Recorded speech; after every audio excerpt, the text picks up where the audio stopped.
What is up, everybody? How is everybody doing today? Are we ready for the biggest, the largest, the most anticipated earnings of Zeta Global's entire existence? It is finally time. Well, not time yet. We got about 28 minutes until the numbers drop, and we're going to be covering very quickly what our predictions are again and what we expect from these earnings. We are expecting some big things. Of course, welcome back to Zeus Weekly. I'm Ronnie, your host. This is my co-host and my main man, Nick. We are so excited. If you've been following us on X, you can feel the anticipation. You can feel the excitement with all of our posts today.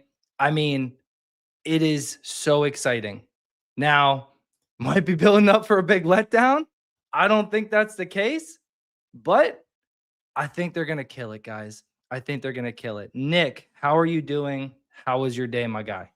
I'm great. I'm quite impressed after those Palantir earnings yesterday. Looking forward to Zeta's results today. If you're looking at the stock price, the volume, the action, it's starting to look great.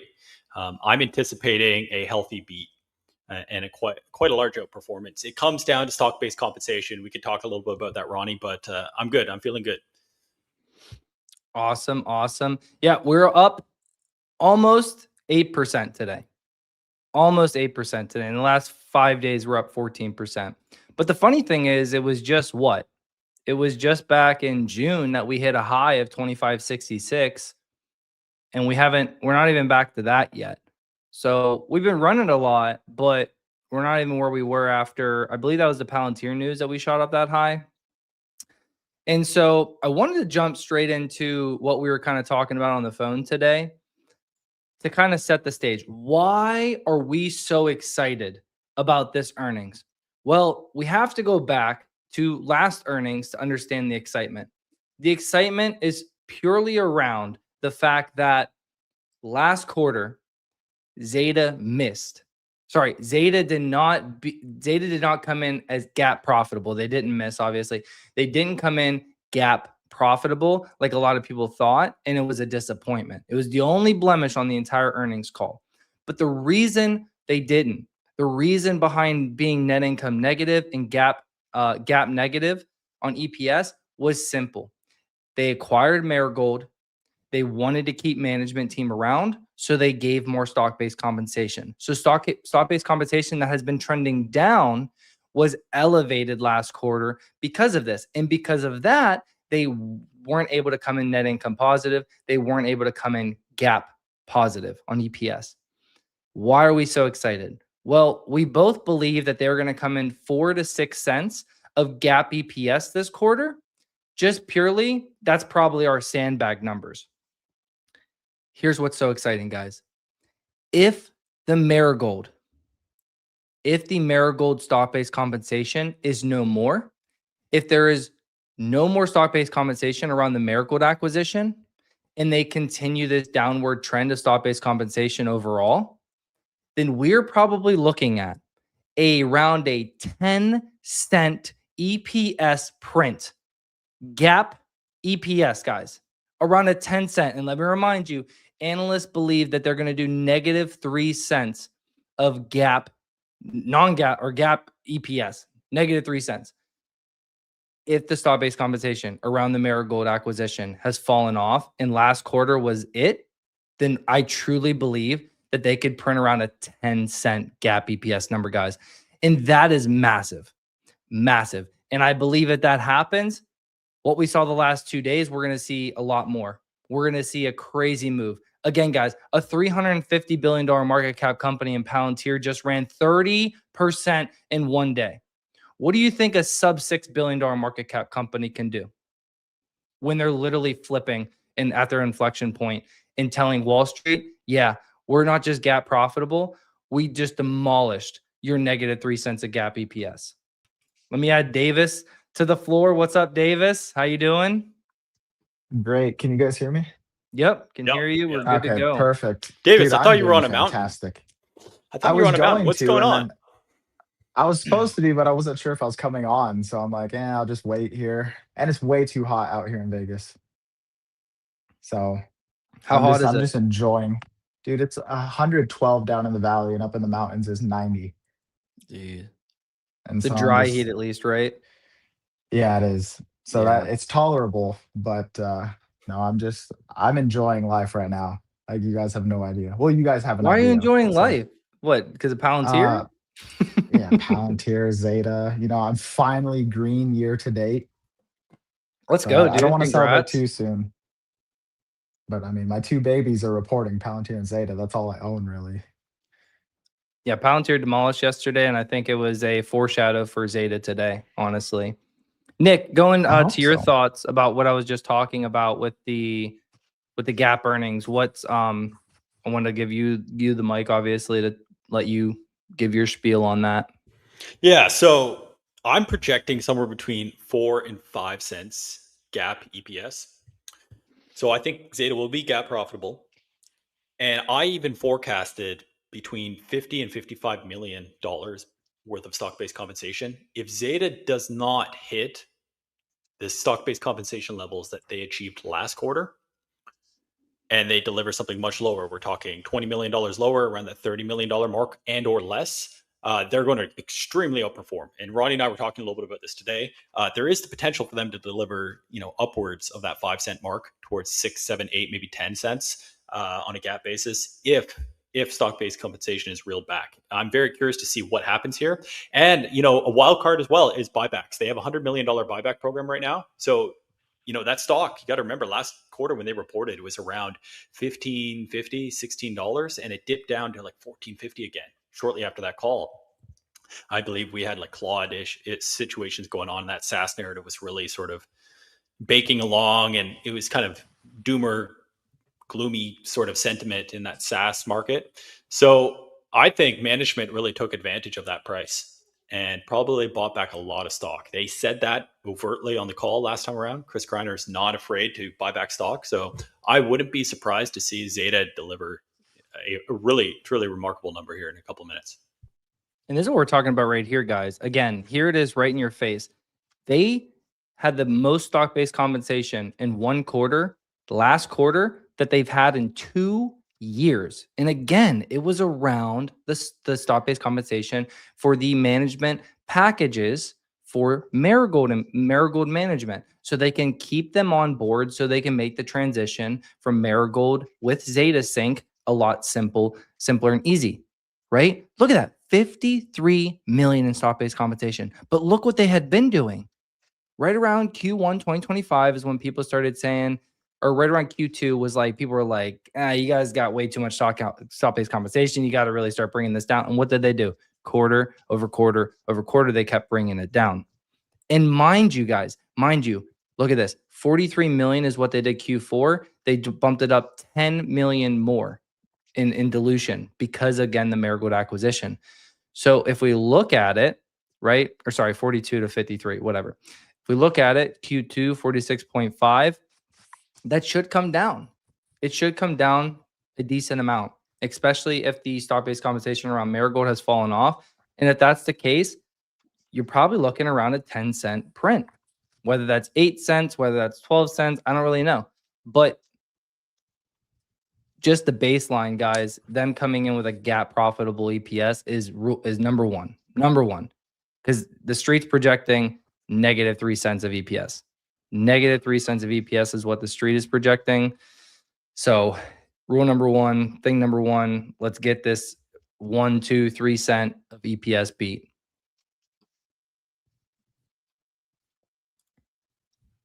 Yeah, I don't think it's going to be that difficult either, to be honest. No. Zeta has many levers they can pull to pull this off. Not to mention, right? Like, if you look at forward guidance, I laugh about this all the time because a lot of people are out there saying, "Hey, look, Zeta's giving you guidance. They're not going to grow above 20%. It's just going to be downhill fall from here." But they're not factoring in the fact that Zeta beats and raises every single quarter. They heavily sandbag. They've come out with multiple partnerships. They have Snowflake, OpenAI, Palantir. They just signed on, or they just acquired Marigold. They just released Athena. the second iteration of Athena. They just announced they're expanding their TAM, going into business intelligence. The list goes on and on and on. So if you want tailwinds, there's a list of 7, 8 items that are just going to uplift the stock that management and analysts have not factored into any forward guidance. So I think there's a lot of potential here for Zeta and a lot of room and optionality for Zeta to really outperform for the next 3, 4, 5, 6 years. And I expect it, frankly. Yeah, I mean, you got the tailwinds from the FIFA World Cup that just happened. We're gonna have tailwinds around the midterm elections. They're gonna get a lot of money from that, a lot of money. And then you obviously go into this next year where from here forward, they're just going to be cross-selling like crazy to those 800 and some. What I posted was it was like I think it was 840, 870. 870 now, 870 new clients that they can now cross-sell to. And somebody in the comments was like, oh, like you don't know how hard it is to cross-sell into these different businesses and blah blah blah. And it's like, okay, I'm not saying they're gonna get all 870. I'm not even saying they're gonna get a fourth. I don't need them to get a fourth. Get a couple percent of that 870, they're gonna be cooking. Because Yeah, I'm David curious to see how easy it's going to be, though, right? David said that it's going to be a click of Yeah. a button. Yeah. I want them to expand, quantify, like give us a little bit more color. What do you mean by that? If so, I also, guys, to just be transparent, I expect them to announce today that migration over to Foundry is 100% complete, and they're going to announce not only maybe one, maybe two joint clients together with Palantir. I hope analysts, if Zeta doesn't dive into it, like management, give us really some more context how that integration works, what that customer experience looks like from a Palantir perspective and a Zeta perspective to cross sell into each other's services and products. I'm really curious. Like this is a very unique partnership. I don't think it exists in any sort of form factor with any other company today. So this could be quite interesting call. Yeah, I second what you say. Like we were talking about at the earnings preview, like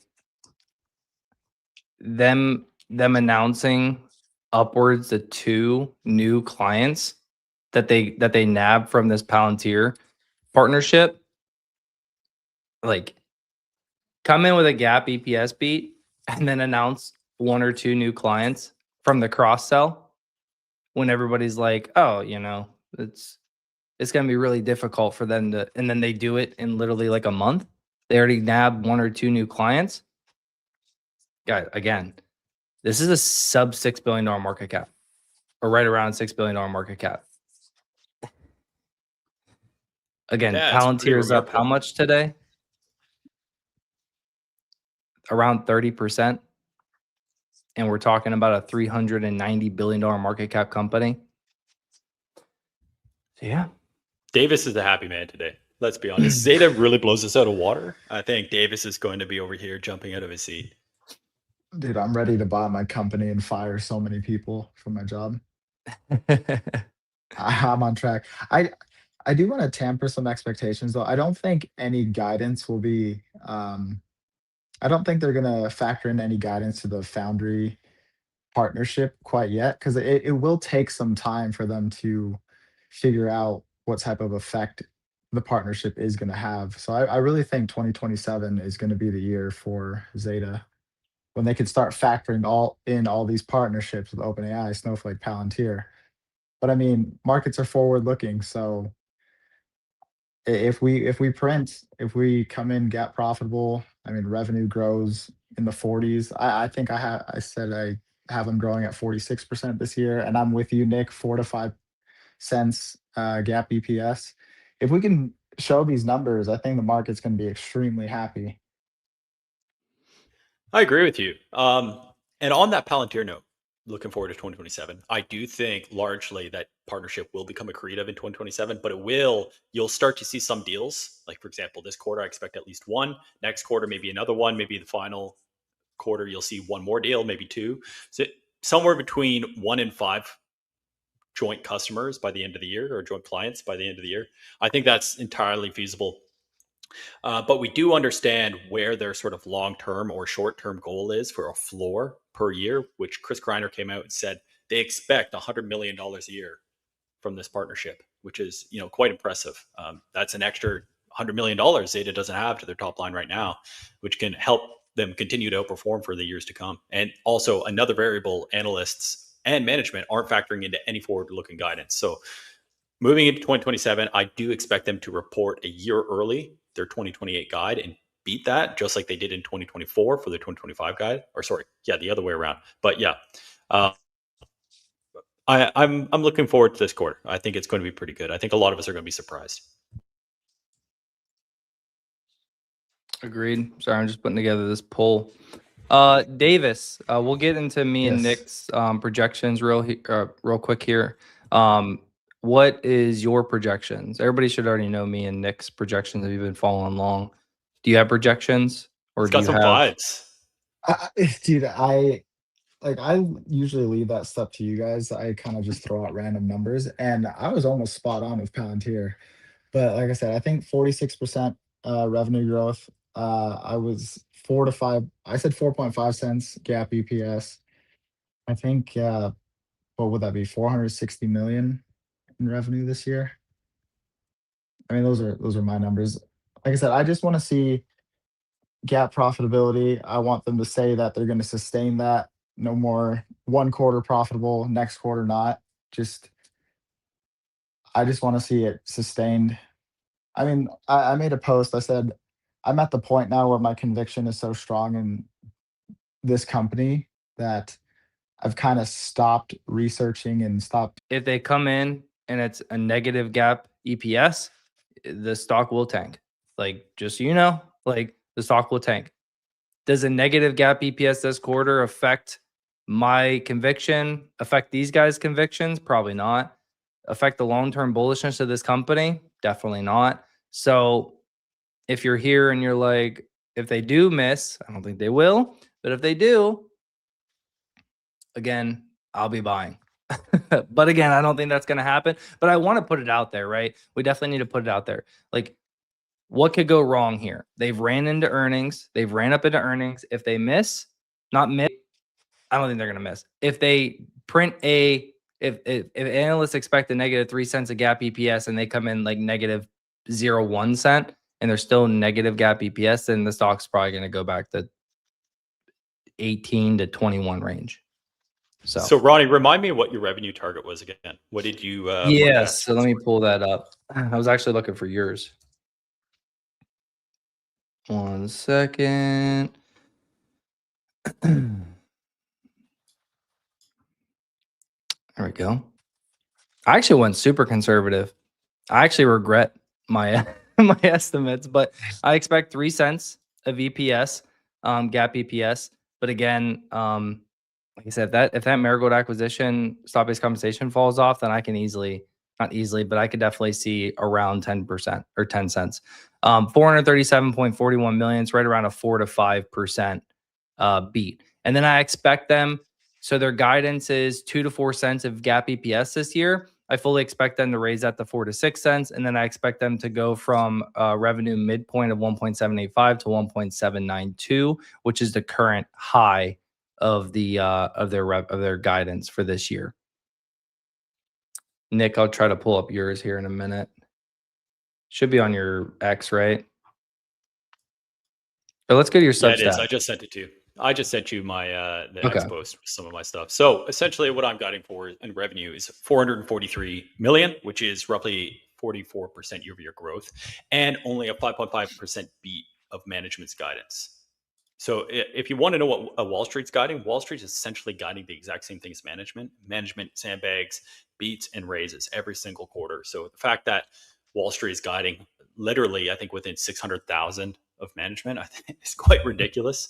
I think a 5.5% beat is quite easy for Zeta to do. There's a lot of people out there who expect something much larger, closer to 50%. Hey, that's entirely possible. I'm just being a little conservative. On the gap EPS side, earnings, I think Zeta will deliver somewhere, like I said, somewhere between 4 and 5 cents. We'll have to wait and see what that looks like. It could be a little bit more, could be a little bit less. Like Ronnie said, expect the stock to tank if they do not post a gap profitable quarter. But honestly, I don't see how they achieve their full year gap profitability if they do not print a gap profitable quarter this quarter. Honestly, it's going to be quite difficult. They're going to have to really outperform in the second half of the year. Realistically, I expect them to print GAAP profitable quarter, as you see, and I think they may raise that full year target for cap EPS somewhere to 4 to 6 cents, perhaps, or even 3 to 5 cents range. Because at the moment it's 2 to 4 cent range. I definitely think they're going to raise that a little bit, at least raise that bottom upwards. So, and to be honest, it's already a 2 cent gap, so it's probably going to have to go to 4 to 6 cents. I think that's realistic. At the moment, full year guidance, I'm guiding for or projecting, I think it was 6 cents EPS. I think that's realistic. And again, a little bit of conservatism baked into that. Yeah, like you just said, it really, for a company that sandbags like they do, for a company that's going, what I believe is going to report today in just a few minutes, their 20th beat and raise quarter. Like, this is a company that, like, you don't have to worry about. Like, people are getting all up in on the price action and blah blah blah, but I'm just sitting here like, dude, they're going for their 20th straight beat and raise quarter. Their business is so predictable. Then they're partnering with these Goliaths like OpenAI for the generative engine optimization, and then they're partnering with Palantir, 7-year contract, and now they can cross sell into 870 enterprise clients. I mean, guys, I keep saying this. The business just today, just based on what they're doing today, is severely undervalued. They should be trading somewhere around a 6 times price to sales. If you look at a discounted cash flow, whatever way you cut it, EPS, DCF, rule of 40, pet, whatever, like, I believe they should be trading around a $40 price tag. And they're currently, like, 24 right now, I believe. 24.42. So anyway you slice it, based on the projections on what they're doing right now, not what they're going to continue to do, not with growing margins, not with growing EPS, not with growing gap EPS, gap net income. Guys, any way you cut it, it looks really, really good. We got 5 Overall, minutes. 5 minutes, yeah. So I'll be looking on. Oh, another thing, I didn't know this, but like the short interest and short float isn't crazy high, but it's not crazy low either. We're talking about around a 14% short float and around a 15% short interest. I don't know if they covered today, but if Zeta does what I think they're going to do in this earnings, then this could be a lot of pressure to send the stock even higher, guys. So there's just a lot of things. Like, Zeta's been cooking. It's been cooking for a while now. We all know that. Like, it's up around 19% year to date. It's been in this consolidation for a while. It's been building this base for a while. When it goes, it's gonna go. And the people that have covered calls, like for this little bit of premium or whatever, they're gonna regret it. Eventually, the people selling covered calls are gonna regret it, because when it goes, it's not coming back. I always compare it to Oscar Health. Everybody was like, Oscar Health's never going to do anything. It's never going to go. And then it finally went. They sent it down to 10, 11, and then they ripped it to over $30. And now, like, I feel like there's no retail really left in the name. It's all just institution at this point. But nevertheless, there's a lot of things to be bullish about here, guys. Really excited for earnings. I think 20th straight beat and raise quarter. Yeah, I'm quite excited to hear management's commentary on a couple things. Right, I want to hear what they have to say about the business intelligence vector, what they need or don't need as for an acquisition, what that $1 billion essentially line of credit is going to be used for. Is it largely going to be stock-based, share repurchases, or is it going to be an acquisition? I don't know. Zeta is going to keep some optionality there, which is kind of what they highlighted in that report, or that press release. I'm wanting to hear a little bit more color from management on that. And then, obviously, I think the elephant in the room, kind of two things: OpenAI, Palantir. What's the situation report? Progress? What's going on? I want information. Give it to me, please. I want to know. Looking forward to that. So, jot notes. Anybody who's watching, anybody's listening. Number one, business intelligence, Athena OS. If there's any commentary there, another one, what they're going to do with that line of credit, $1 billion. And then finally, OpenAI, Palantir. Those are the four main things I kind of want to hear about. I'm sure management's going to talk about it in quite some detail. So we're about to get our results here in about 2 minutes. Davis, anything to add? Not really. I mean, we're kind of the same. That's basically what I want to hear. More so the business intelligence, because I don't feel like they've given us a lot about that yet. Um, I don't know. I just want them to prove that they are a software company that actually can return value to the customers. I mean, that's what Palantir has been doing for years now.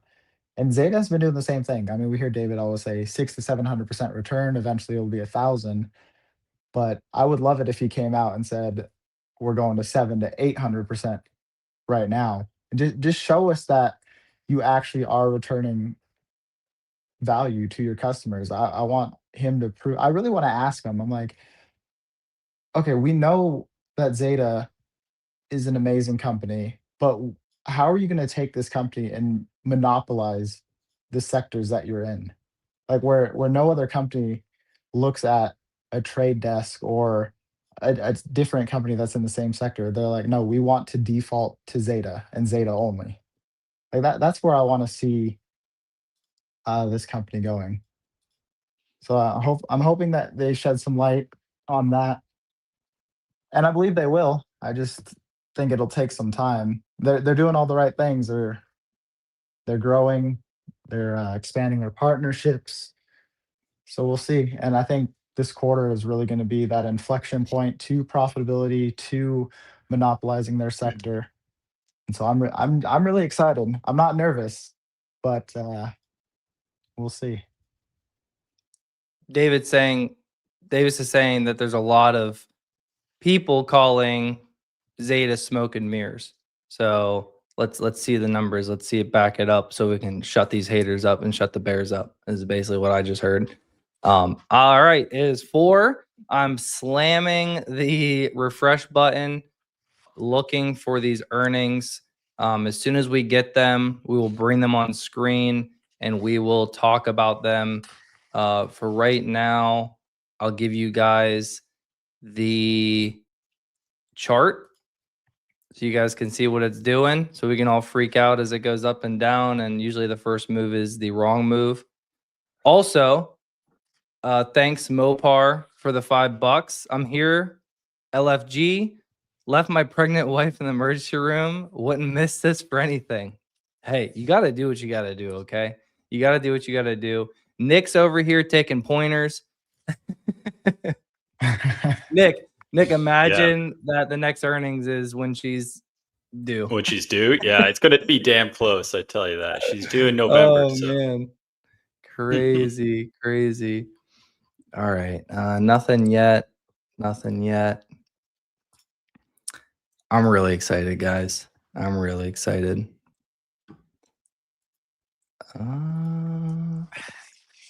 Nate just texted me. He said, "Wait, when is Zeta earnings?" He's Like, in bro. Switzerland. This guy. He's sold out of all of his shares. Every single share. That the rumor has it. I'm not confirming or denying that. I just it's what I heard. Neither confirm or deny. Oh man, let's see. It's usually 5 minutes after. Yeah. Yeah. I always wonder how certain people get it so fast.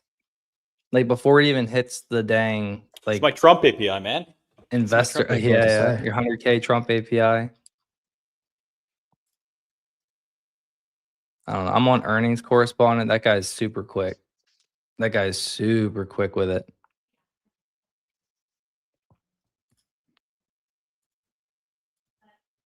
All right. So before final guesses, you only get one number. Round robin. Nick. Gap EPS. What is it? 5 cents. Davis. 4.5. I'm going with 7. 7 cents. We're playing prices right here. If you're over, you lose. Everybody in the chat, do me a favor, hit the like button. Make sure you follow Davis and Nick and myself.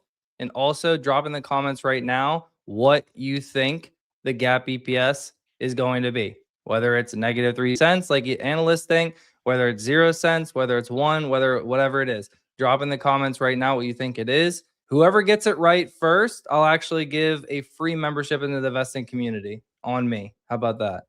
There you go. All right, nothing yet. That way we can make it fun. Everybody can play a game. Nothing. Yeah, I'm spamming this thing, man. Yeah, Sorry, you're guys. probably right. It's probably at 405, but I don't care. I'm gonna keep spamming.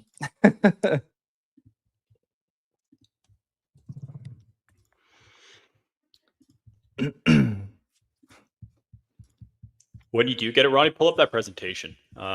Curious to see some of these results. Specifically, sorry guys, specifically scaled customers. Or super scaled customers. That's what we want to see. Those are Zeta's top spenders above $1 million. Yep. Soon they're going to have to raise that to above $5 or above $10 million just because these customers are spending so much money. In due time. And if my mic gets really loud because I scream like a little girl, if this thing just rockets, I'm sorry in advance. If I also get really silent and depressed because something goes wrong, I'm sorry in advance. What's price action looking like, Ronnie? It's up on the screen. It's just nothing. Literally nothing. It just flashed negative to positive. Oh my gosh, SpaceX smashed. But there's no negative. Did they? Negative gap. We're up 4. We're jumping 4%. Okay. I don't like Somebody's that. got Usually access. first move's the wrong move. I don't know. Where's it at? Come on, 405. Somebody has Bloomberg terminal. Dude, legit. Arista, SpaceX. Come on, where's it at? Now we're 5% after hours. I would love to see us just hold above 25. It's been such a battle.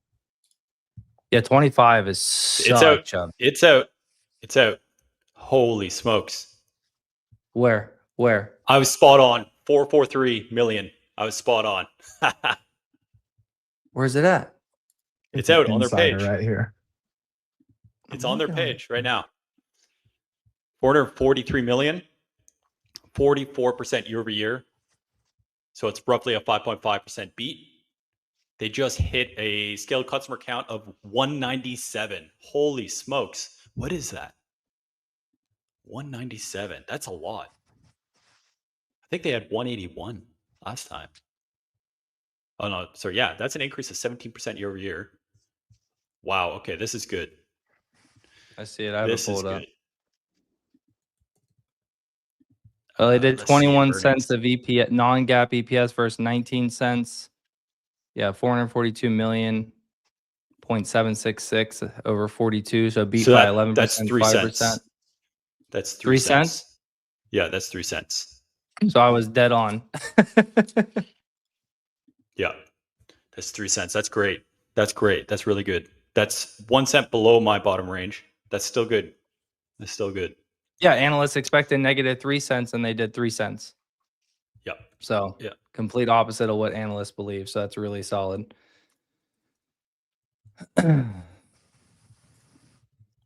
Let's see.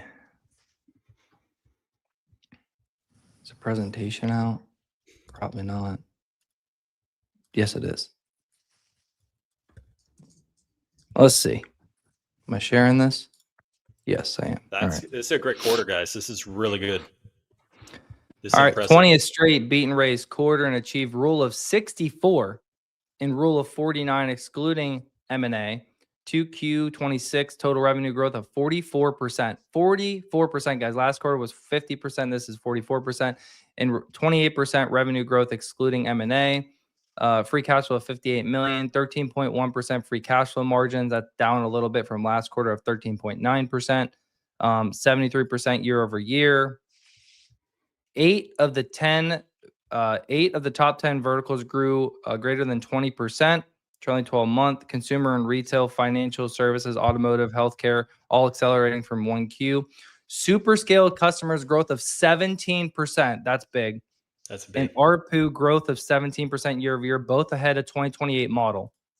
Strong customer adoption across the platform and double-digit growth across all 3 use cases. Customers using more than one use case up 90% year over year. Customers using 5+ channels up 50% year over year. And cross-sell and upsell deals won in the quarter up 43% year over the year. Cross-sell and upsell deals, that means we might have a new deal through Palantir, like we expected. Increasing Zeta 2026 guidance for revenue, adjusted EBITDA, free cash flow, and GAAP EPS. No. 9 to 11 cents of GAAP EPS for the Holy full year, dude. smokes. Wow. Wow. Guys, it was 2 to 4 cents GAAP EPS for the year, and they just upped it to 9 to 11 cents. That is massive. That beats mine. I expected 4 to 6 cents raise. Wow, dude. Wow. 39% revenue growth for the whole year now. They're expecting, and 63% cash flow. Guys, yeah, of course the stock's down 5% because it ran into earnings. That's massive. That is massive. These are massive numbers. That's crazy. Dude. Remarkable. Wow. Wow. All right. Let's see. Dude, they're up to 197 super scale customers. 197. That's the most they've added over a quarter since back in what? Early 2025. Let's see. This is still the same for the ARPU. Let's see.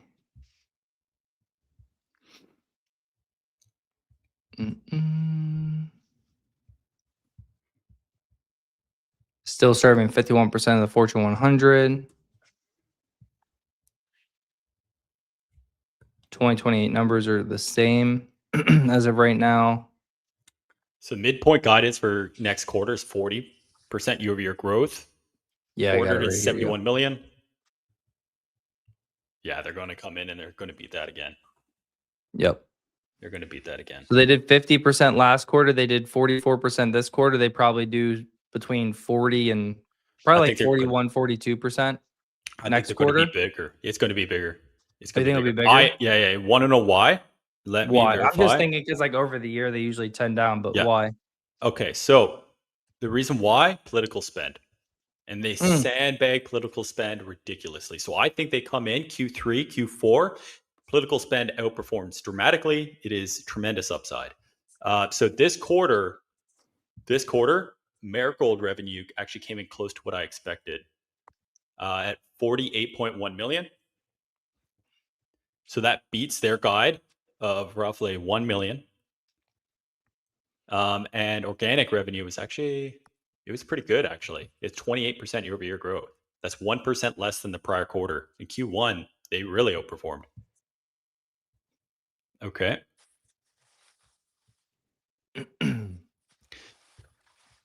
Wow. Yeah, that's pretty good. Q4, they're actually giving us some guidance for Q4. Oh, wow. Did they? Did I miss that? Yeah. Q4, they gave us guidance of 29% year over year growth. Interesting. So 39% for the year. That still allows them to beat these, obviously, and hit over 40% revenue growth for the year. Yep. Now, I'm curious, where does that land, that updated guidance? Let me check. Where does that land against my guide? Let me take a look here, guys. Have they changed that? 199 million revenue for the year for Marigold? I don't think they've changed that. I think they did. Wait, let me check that. Sorry, what did you say again, Ronnie? The Marigold. No, I'm just checking something real quick. Have it. Where is it at? Here it is.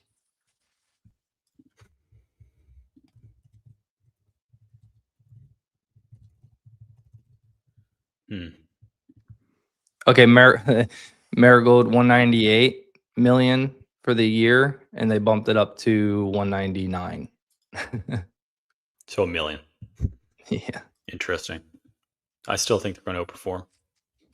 Yeah. This is good. How's the stock reacting? Wow, down 13%. That's crazy. Wonder why. Because people don't get it. I mean, I think people are trading the stock like crazy. I think that's what's going on right now. yeah. I mean, whatever, dude. Like, again, they just smashed and they came in with gap EPS.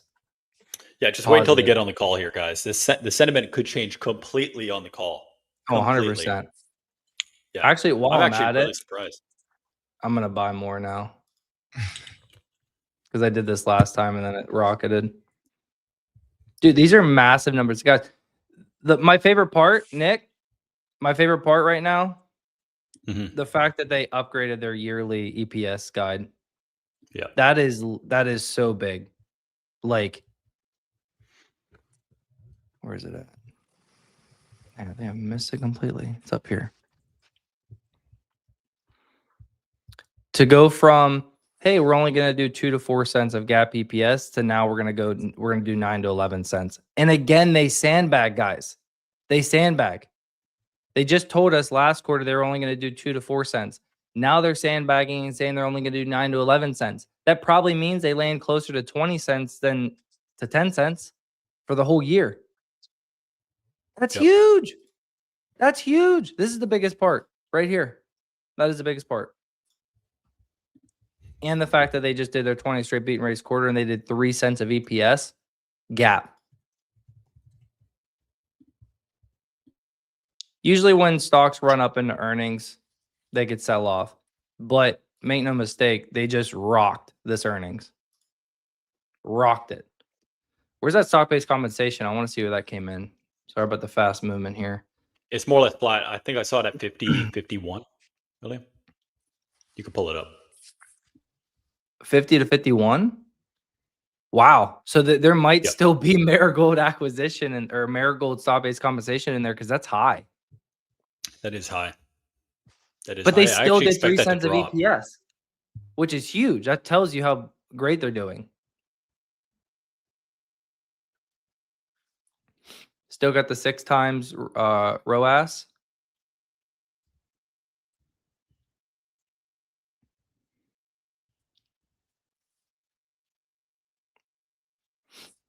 Let's see. All this stuff's the same.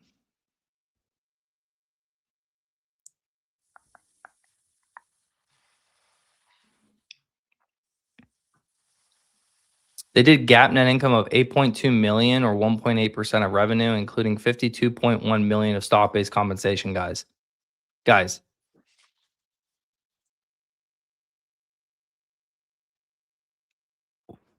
That is huge. They just came in and rocked it on net income and GAAP EPS, and they still did a high stock-based compensation. Because literally, where are we at? Quarterly. They did 53 million last quarter. This quarter, they just did 52.1. I find it hard to believe that there's not still stock-based compensation around the Marigold acquisition.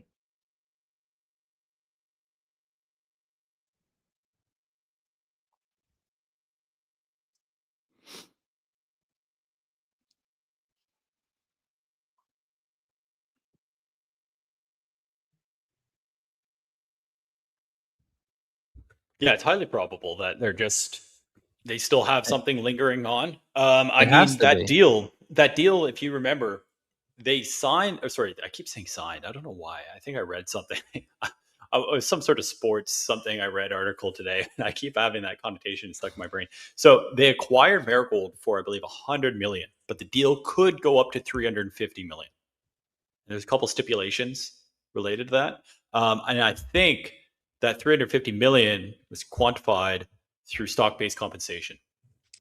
So I'm not too sure I found in the what could be footnotes happening last time.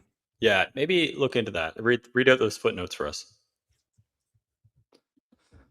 Real quick, just because I saw it. If you're bearish about this, you're absolutely high and off your rocker. We're talking about going from negative 12.814 million to $8 million in positive revenue or positive net income year over year. Negative 4 cents in margins net income to almost 2%. And they did more stock-based compensation.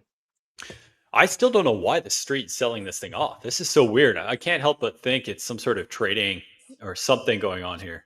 Whatever. I don't really care because this is like this.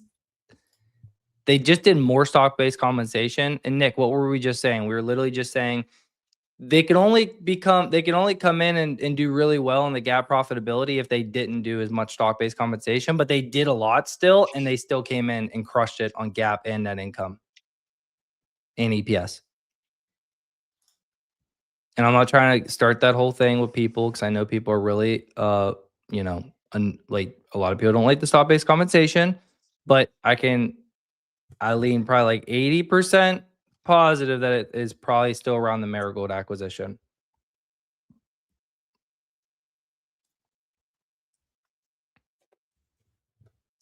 Marigold. Wait a second.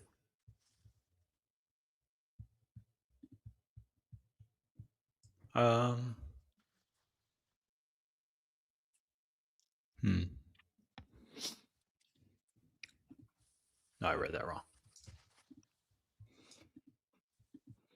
Yeah, there's nothing in the footnotes or anything about the Marigold.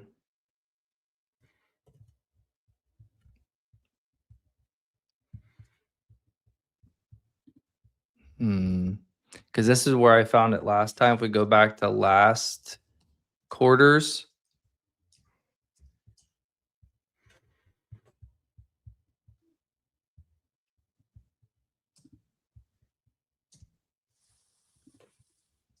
No, where did I find it last time?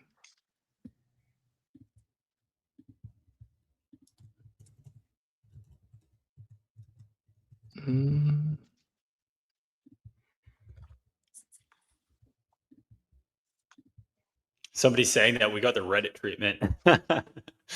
That's hilarious. Yeah, except Reddit sold off because the DAU is declining. And that's not, to me, that wasn't a really rational argument. I mean, you could kind of say, hey, DAU selling off, the stock isn't doing, or the company's not doing great, there's a downturn, whatever. If you actually look at seasonality, Reddit was great. You have to anticipate some DAU decline in numbers due to seasonality, especially in the summer. But as it pertains to Zeta, I still don't know. I don't know why the street is selling this off. It's so weird. It's very, very odd. So, Ronnie, Davis, you guys see any smoking gun? I don't. The only blemish is that stock-based compensation is higher, but again, they literally came in and crushed gap EPS, gap net income. They did 40-some% revenue growth. So I mean, like again, I lean towards that. And I remember I told you this last quarter, Nick. I was like, either this is the last quarter for the stock-based compensation, and it'll fall off for the Marigold acquisition, or we're gonna have one more quarter of that. Mm-hmm. Nick, why do I believe that? Because what they just said. They literally just told us what? They literally just said that they're not going to do 2 to 4 cents of EPS. They're not going to do 9 to 11 cents of EPS gap this year. They're more likely going to probably do between 14 and 20 cents of EPS this year. Gap. Yep. How could they be guiding that if this 3 cents, what does this 3 cents put them at? Let's look at it. Let's go to the charts. Let's go to EPS quarterly. So they did 3 cents, negative 6 cents. They're literally at break even, guys. They're at break even trailing 12 month. They're at 0 cents on the year, gap EPS. And they just told us that they're going to do 9 to 11 cents this year. And they sandbag. It's quarter 2. So that means the next 2 quarters, they have to come in and do around 5 cents each quarter of gap EPS. And guess what? Historically, in Q3 and Q4, actually Q3, Q4, they actually do better. They do better across the year. So it kind of aligns. But again, they did -5 cents of EPS last year. Analysts were expecting -3 cents of GAAP EPS, and they just did 3 cents positive GAAP EPS in their second worst quarter of the year. Pretty good. Pretty good. Again, sometimes it could just be the stock runs up into earnings, and then I don't know. People are expecting a little bit more, which I think this Yeah, I is think it's odd. What do you grade this? I grade this an A+ quarter. Yeah, I mean, I I think don't this like I think this is a great quarter. I got to peel back maybe the an A-, balance sheet to look at it. literally But just around the stock-based compensation. But if it comes out that it's literally around the Marigold stuff, then what are we talking about? Because that's already yeah, a necessity. And then it literally will fall off after this quarter. Davis, what do you think? I don't know. I just think it's the typical ebbs and flows of the market. You have a lot of traders in this name. Not many people actually study the company and see the long-term vision. They see it online as a just the next hype name.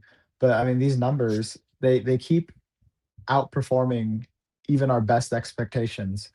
And I keep saying this. I really think 2027 is the year for Zeta. I think it's just going to be choppy. We're going to be stuck in the range of 20 to 25 for the rest of this year. But then when they come in and probably beat that 9 to 11 cents, it's just going to be undeniable that the company's here. They're here to stay. They are the dominant player. And I'm not worried about it. Like you just bought more shares, and this it's a gift. It's the year to just keep accumulating. Like I haven't been in the markets long, probably like 5 or 6 years, but my conviction in this company is so high that I don't care if the stock drops 10% if they're doing everything correct. And so I see nothing wrong with it. I'm sure management will give us some commentary and clarity on what's going on, but I see nothing wrong. Like, do I want to see a red? Not really. But I mean, heck, 22 is a lot better than what 14 or 15 where it was just a month ago. So I'm really happy. I no complaints on my end. Love it. Love it. Yeah, I mean it's about the fundamentals, and eventually the fundamentals do matter.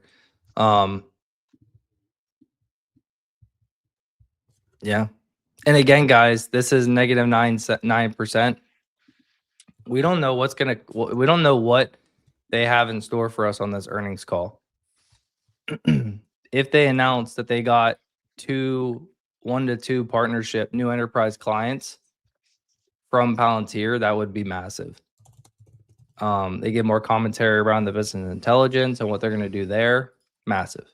So far, definitely the biggest thing is upping the 2 to 4 cents of GAAP EPS for the whole year to 9 to 11 cents, because they're doing that in the second quarter, guys. So I suspect that next quarter they're going to up it again. Steinberg said they had 2 announcements. Harrison said. Okay. Okay. Guys, if you're a true long-term investor and you like this company and you have the conviction that me, Davis, and Nick here have, like, I'm not going to tell you what to do, but I'm buying the dip. Even though the dip's only back to 22, I don't care.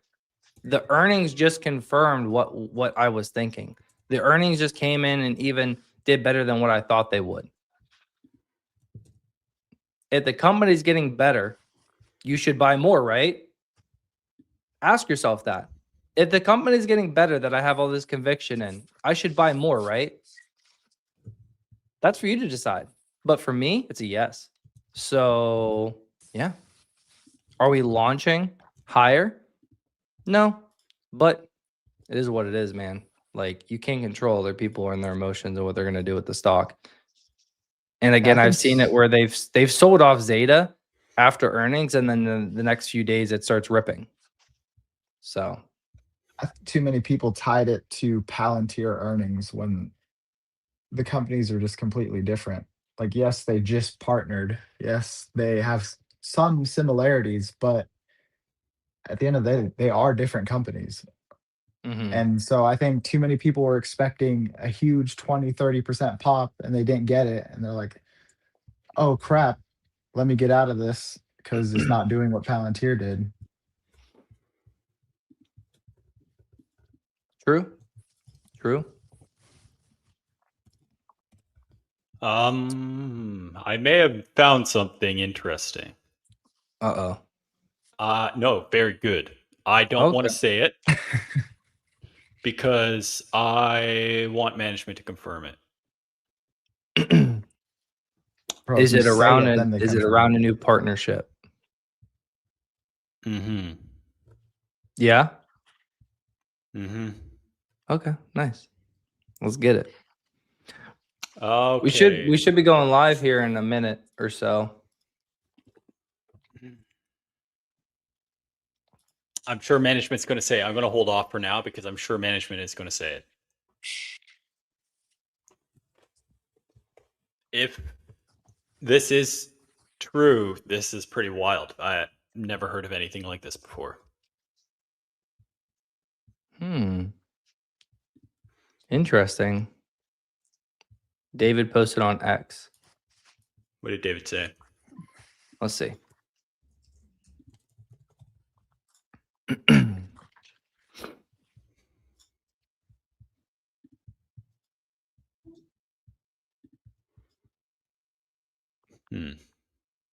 I'm trying to make sure I don't miss the earnings. We just announced our Q2 results and we crushed the quarter. Our performance reflects strong execution and momentum as an intelligent AI infrastructure company. Our 20th straight beat and raise quarter. You guys can read all that. I don't have to read that. Very few AI companies are growing free cash flow faster than revenue. Thank you to our customers, partners, for continuing to grow with us. As Zeta Global has become the intelligent AI infrastructure layer for enterprise decision making, I'm more confident than ever before in the opportunity ahead, and as always, incredibly proud of Team Zeta. Love it.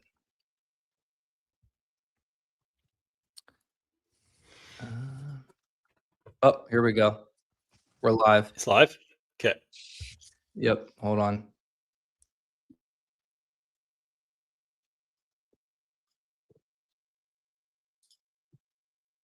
I'm going. Hold on.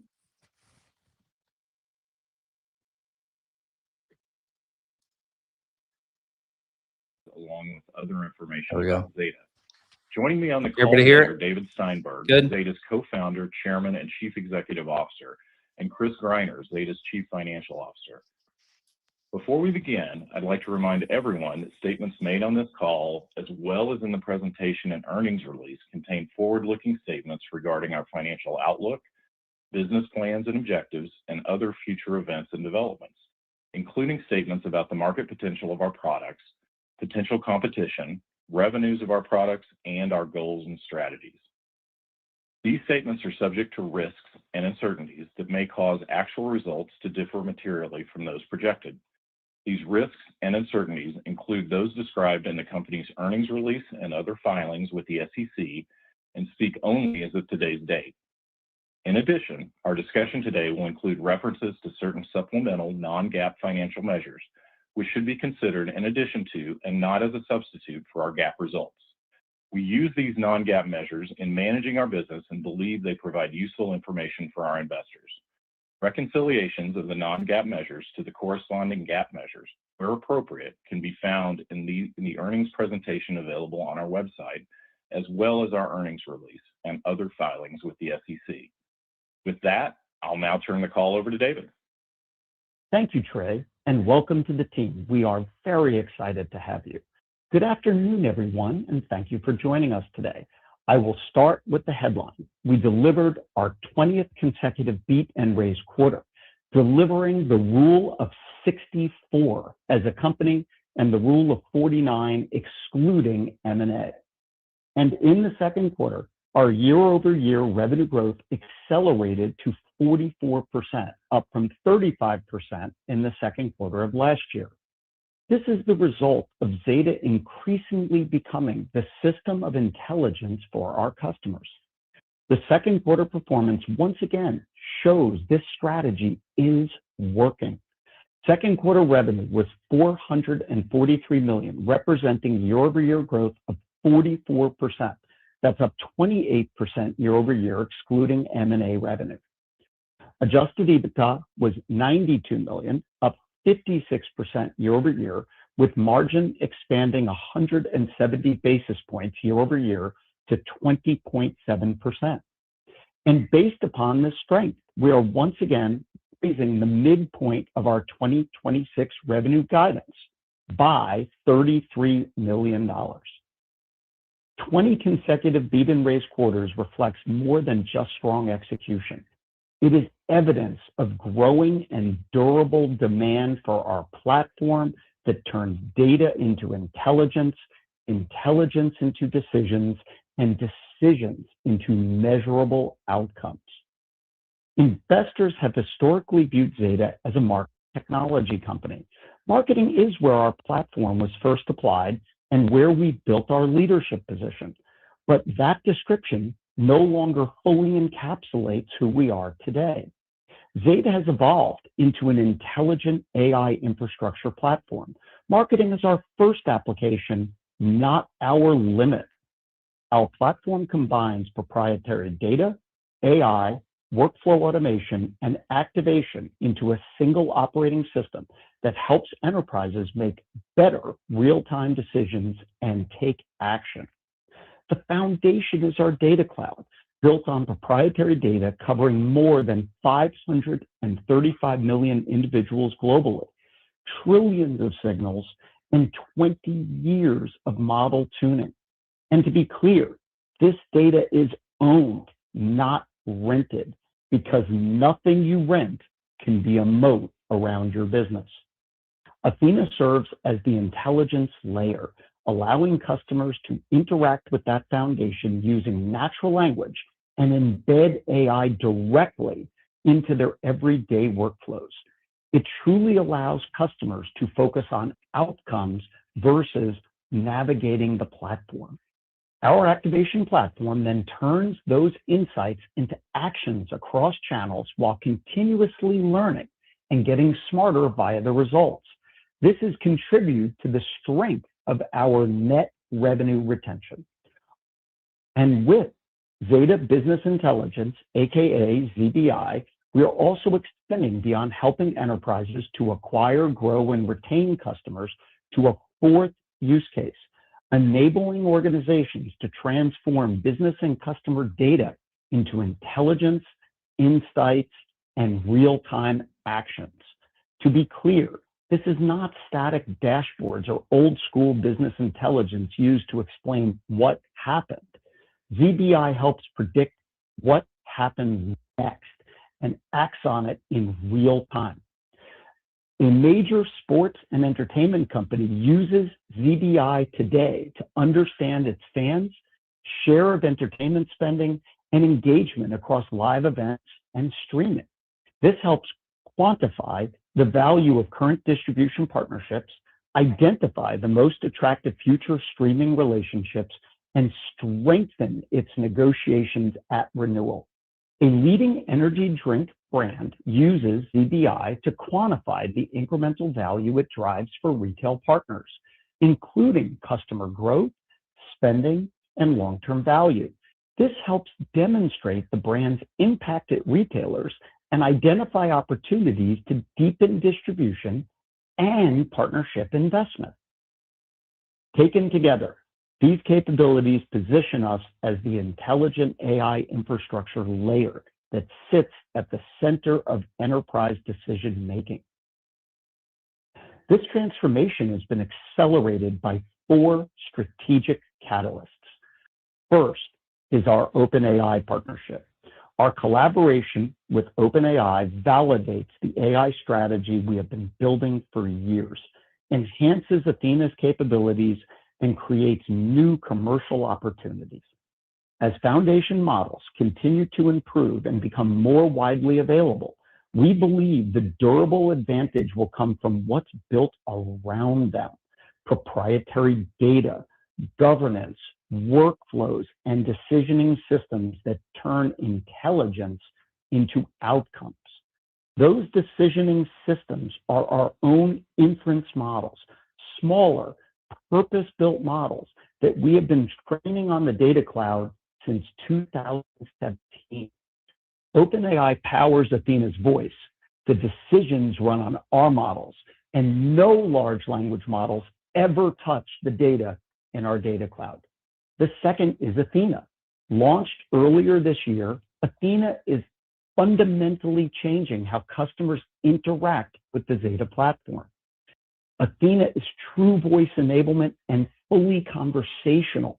Instead of navigating dashboards or conducting manual analysis, customers can simply ask for outcomes.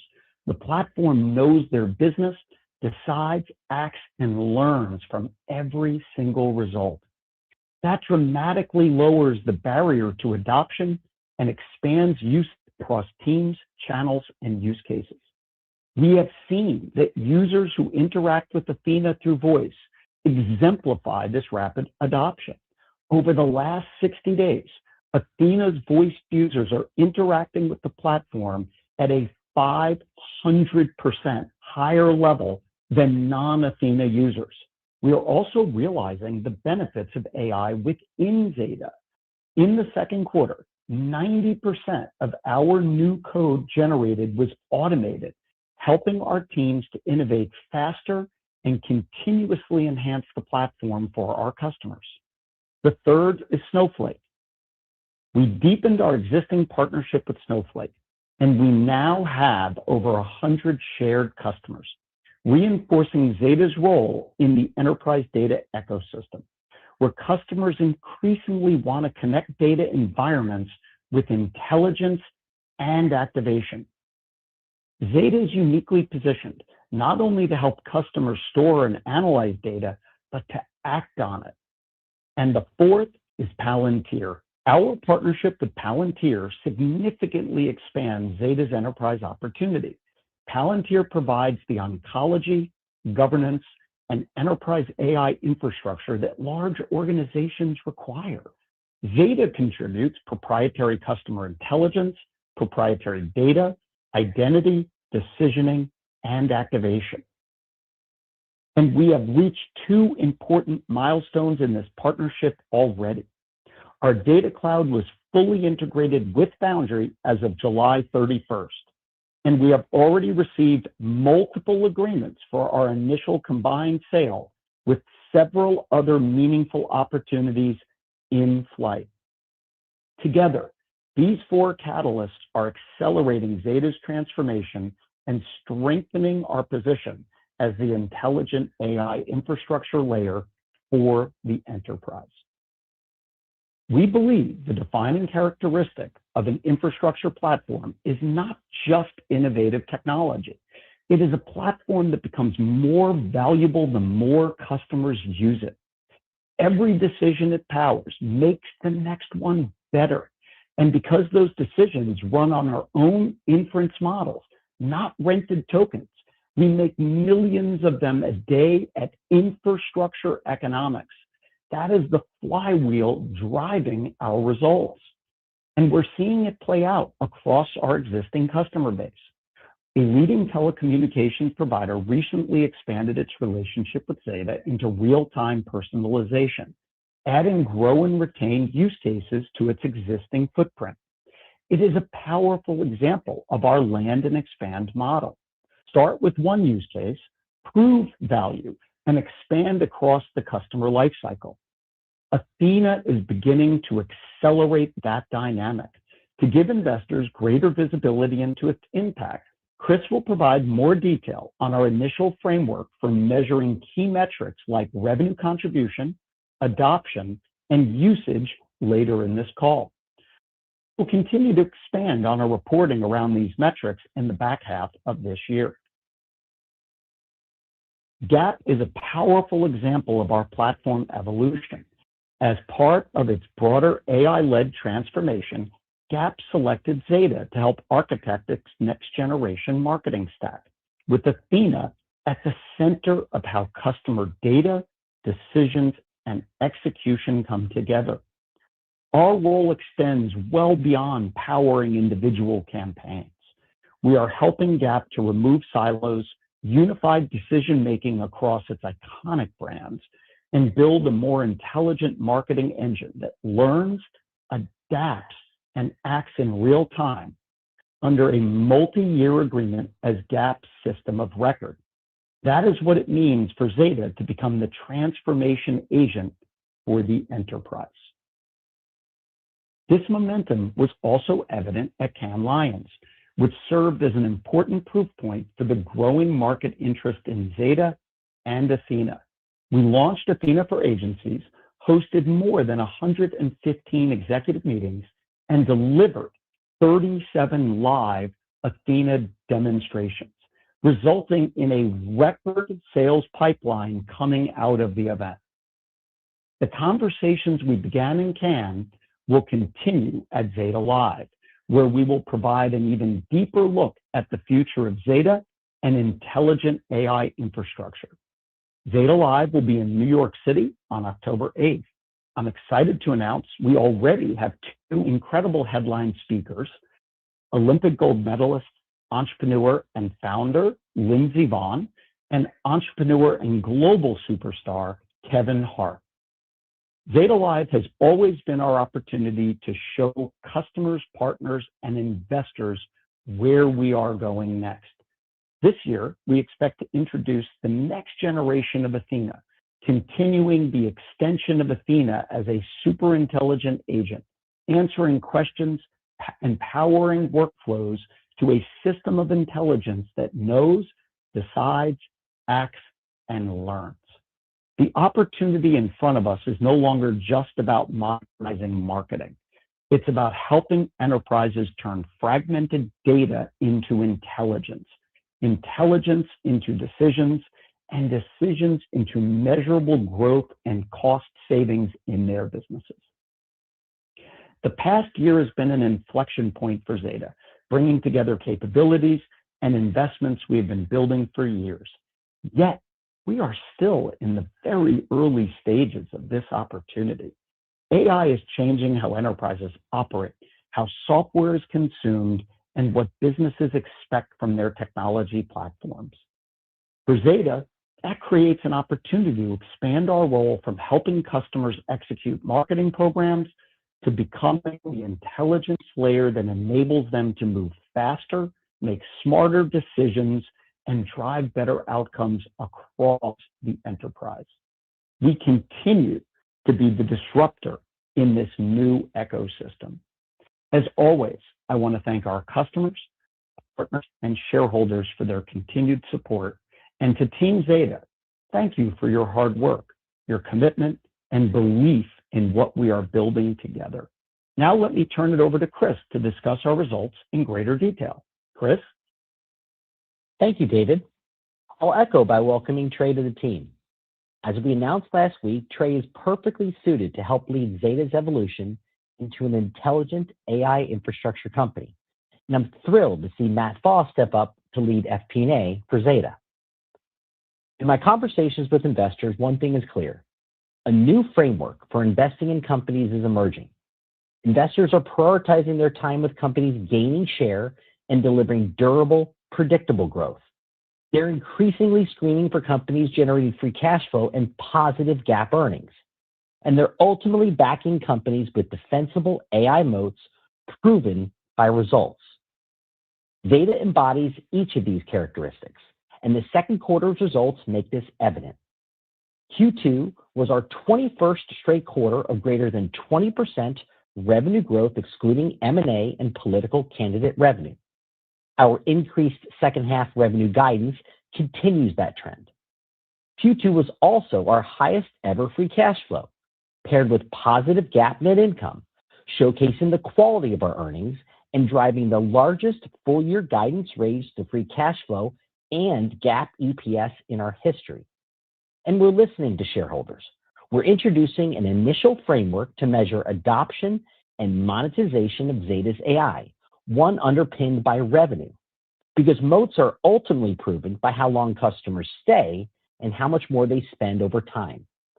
I'll cover all of this in detail, along with updates on our pipeline, sales productivity, and drivers behind our increased Q3 and full year guidance.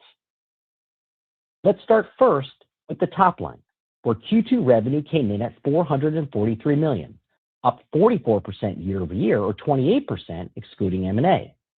That beat our guidance by $23 million, or 5%, driven by faster growth in both super-scaled customer count and ARPU, each exceeding the growth rates in our 2028 model.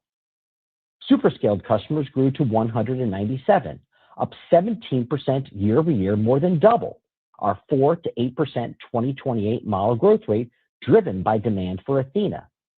Customer gains were especially strong in consumer and retail, telecom, and healthcare. Super-scaled quarterly ARPU expanded to $1.8 million, also up 17% year to year and above our 12 to 16% long-term 2028 model. And we're seeing some interesting usage dynamics unfold in ARPU. First, Athena engagement is increasingly voice first. 83% of customer interactions are now spoken, reinforcing our thesis that natural language will become the primary interface for marketing and business intelligence use cases and has the propensity to drive higher utilization on the platform. Second, the One Zeta sales initiative is gaining speed. Customers using more than one use cases are up 90% year over year. Customers using 5 or more channels are up more than 50% year over year. Cross-sell and upsell deals won in the quarter were up 43%.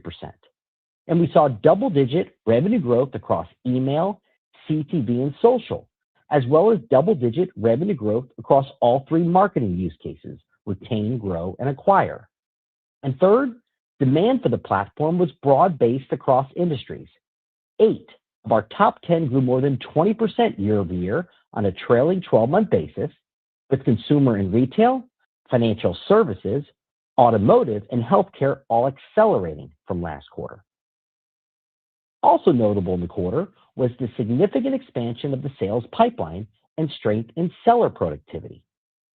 At the end of Q2, the total sales pipeline was up more than 60% year over year and up over $100 million compared to just 90 days ago. On a per seller basis, pipeline creation is up more than 100% year over year as One Zeta and Marigold cross-selling take hold. This is driving higher average contract values on deals won in the quarter, up more than 40% compared to last year. And overall deal sizes in the pipeline increased more than 25% year over year, driven by higher attachment rates across channels and use cases, all while quota-carrying headcount increased by just 1 versus last quarter to 198, up 11% year over year. That gap between pipeline growth and headcount growth speaks to the strength of sales productivity. And importantly, this growth and revenue upside came with impressive operating leverage. Specifically, we generated $92 million of adjusted EBITDA, up 56% year to year at a margin of 20.7%, an increase of 170 basis points versus last year and $5 million better than the midpoint of our guidance. Marigold restructuring actions and integration savings drove total Zeta expense to revenue ratio efficiencies across R&D, G&A, and sales and marketing, improving 30, 180, and 250 basis points year over year, respectively.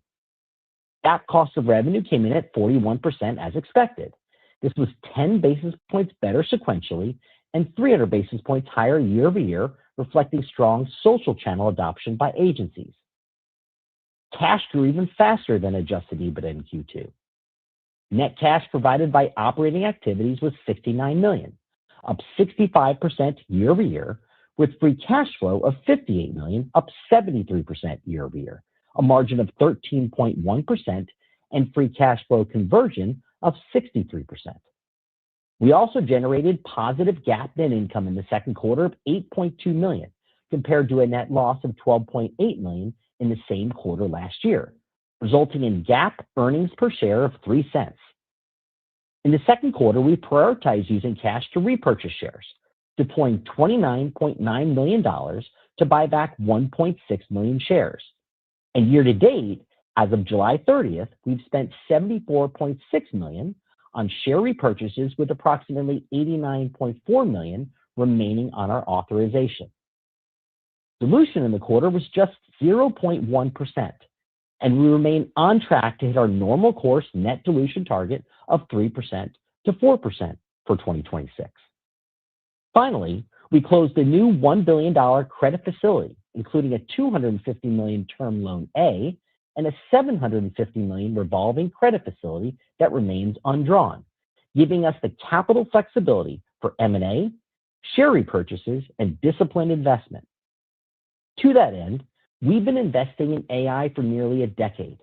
So today's introduction of metrics showing how AI adoption drives deeper platform usage, longer customer relationships, and higher net revenue retention is not new.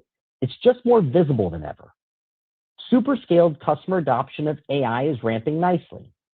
Since Athena's launch for enterprise customers 130 days ago, more than 40% of our super scaled customers are already monthly active users, and together they've generated thousands of campaigns using Athena. And customers who comprehensively adopt our AI, using it for audience creation, activation, and other means, contribute a disproportionate share of revenue. It shows up in several ways. Across our total customer base, including pilots, proof of concepts, and scaled customers, the 20% of customers who have comprehensively adopted our AI tools account for roughly 70% of revenue. Among super scaled customers, the 50% who have comprehensively adopted our AI tools drive 75% of super scaled customer revenue. And these AI super users grew 4 times faster than the 80% of customers still early in their AI adoption journey. But it's not only AI adoption that's ramping. It's also leading to longer customer relationships. Super scaled customer relationships now average 56 months, up from 48 months a couple of years ago, and that's based on data going back to 2018. In addition to longer customer relationships, we're also seeing them spend more, generating higher net revenue retention among AI adopters. Customers who have most comprehensively adopted our AI tools have a year-to-date net revenue retention that is 400 basis points above overall Zeta, and more than 20 percentage points above customers still ramping in their adoption of our AI, showing that adoption is translating into stronger, more durable expansion. With tailwinds from AI adoption, higher sales productivity, and strong operating leverage, we're once again raising our top and bottom line guidance for the third quarter and full year. In doing so, we're maintaining our typical conservatism, building in a 2% to 5% cushion that assumes minimal go-get revenue from partnerships and uses 2028 model growth rates for customer and ARPU growth. To be clear, if new customer additions and ARPU growth exceed our 2028 model growth rates, driven by rapid Athena AI adoption or newly announced partnerships, that would push us towards the high end of that 2% to 5% range. For the full year 2026, we're increasing the midpoint of our revenue guidance by $33 million to $1.818 billion, representing growth of 39% or 25% year over year, excluding M&A and political candidate revenue.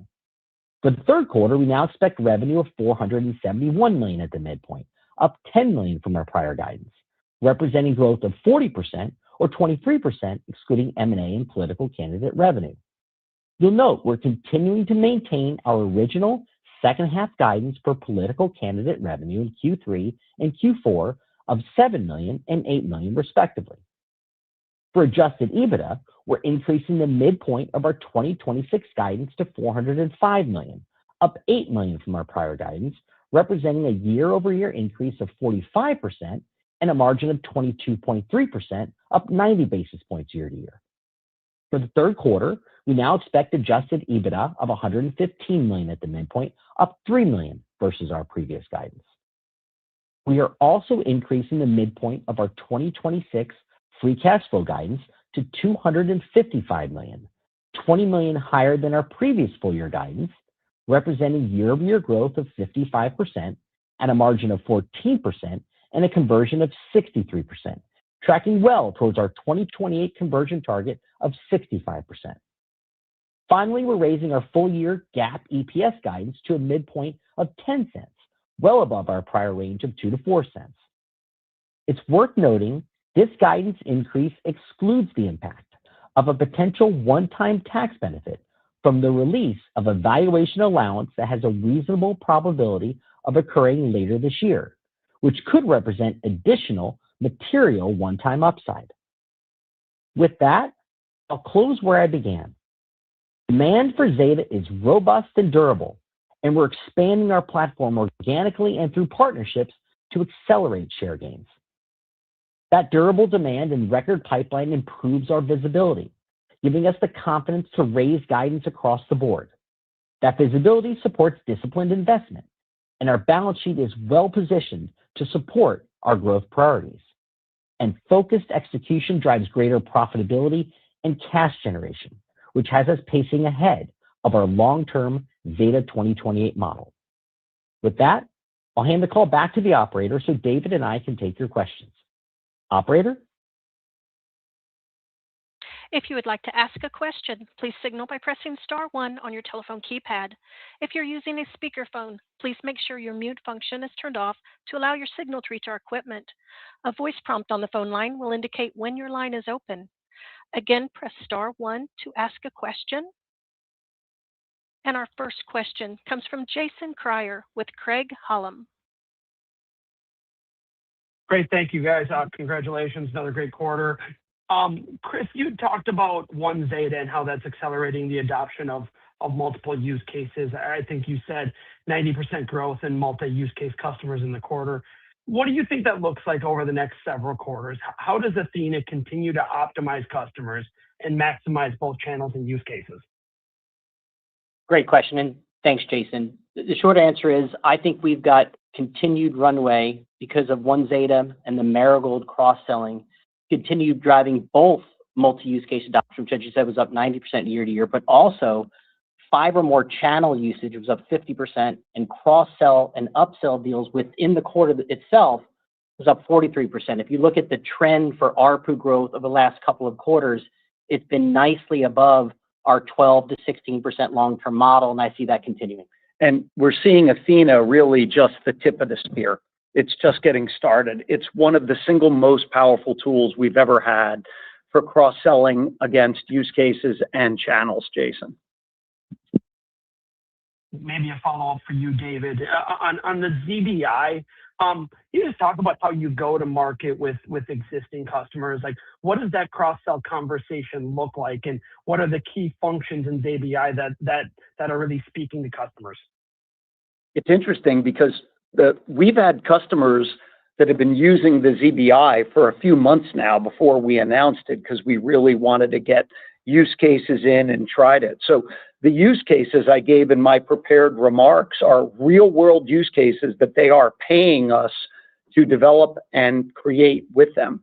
What we're seeing is that customers no longer want static business intelligence. They're not looking to have large numbers of people come in, put data into a user interface, spit out a static report. What they're looking for is, how do they make real-time decisions? How do they better negotiate on contracts that they're in flux on, like broadcasting for sports networks?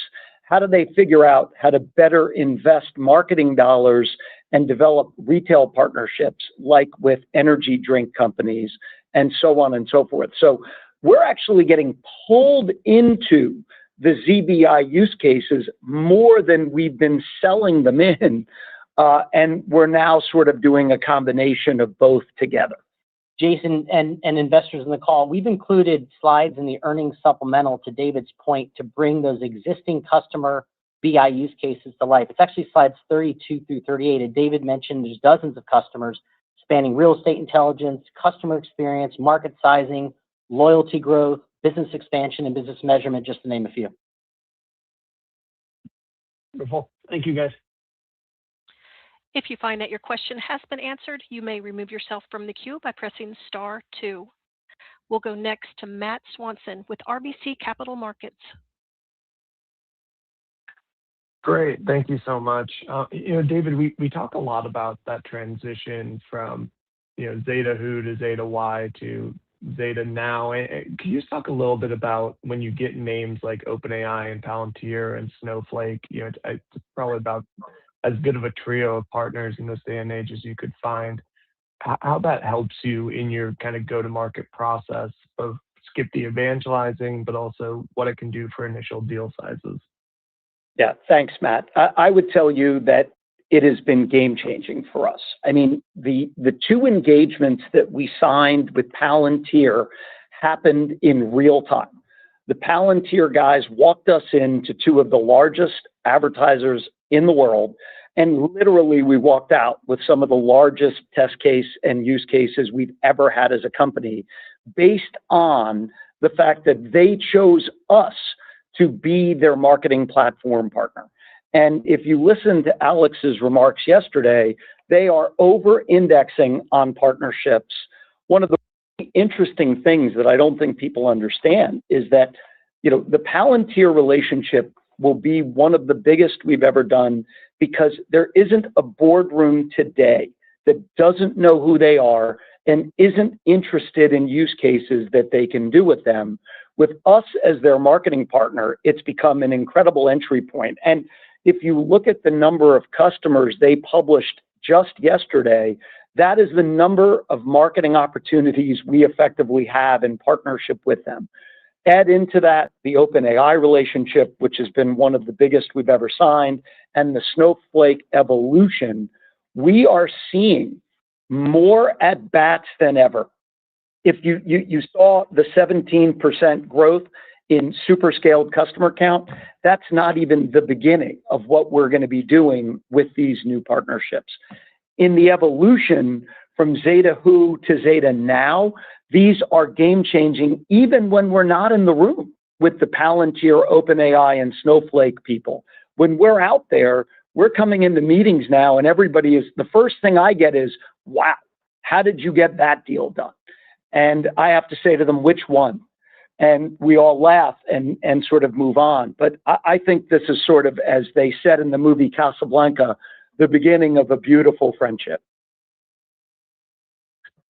That's great. And then I think we touched on it a little bit when you were talking about the ZBI and the different uses for data. But when you talked about how your platform is just currently being utilized for marketing, but is not necessarily a marketing platform, how far do you think some of those adjacencies can go in terms of use cases? And have you seen within any of your larger customers any use cases that really have made you think about product development?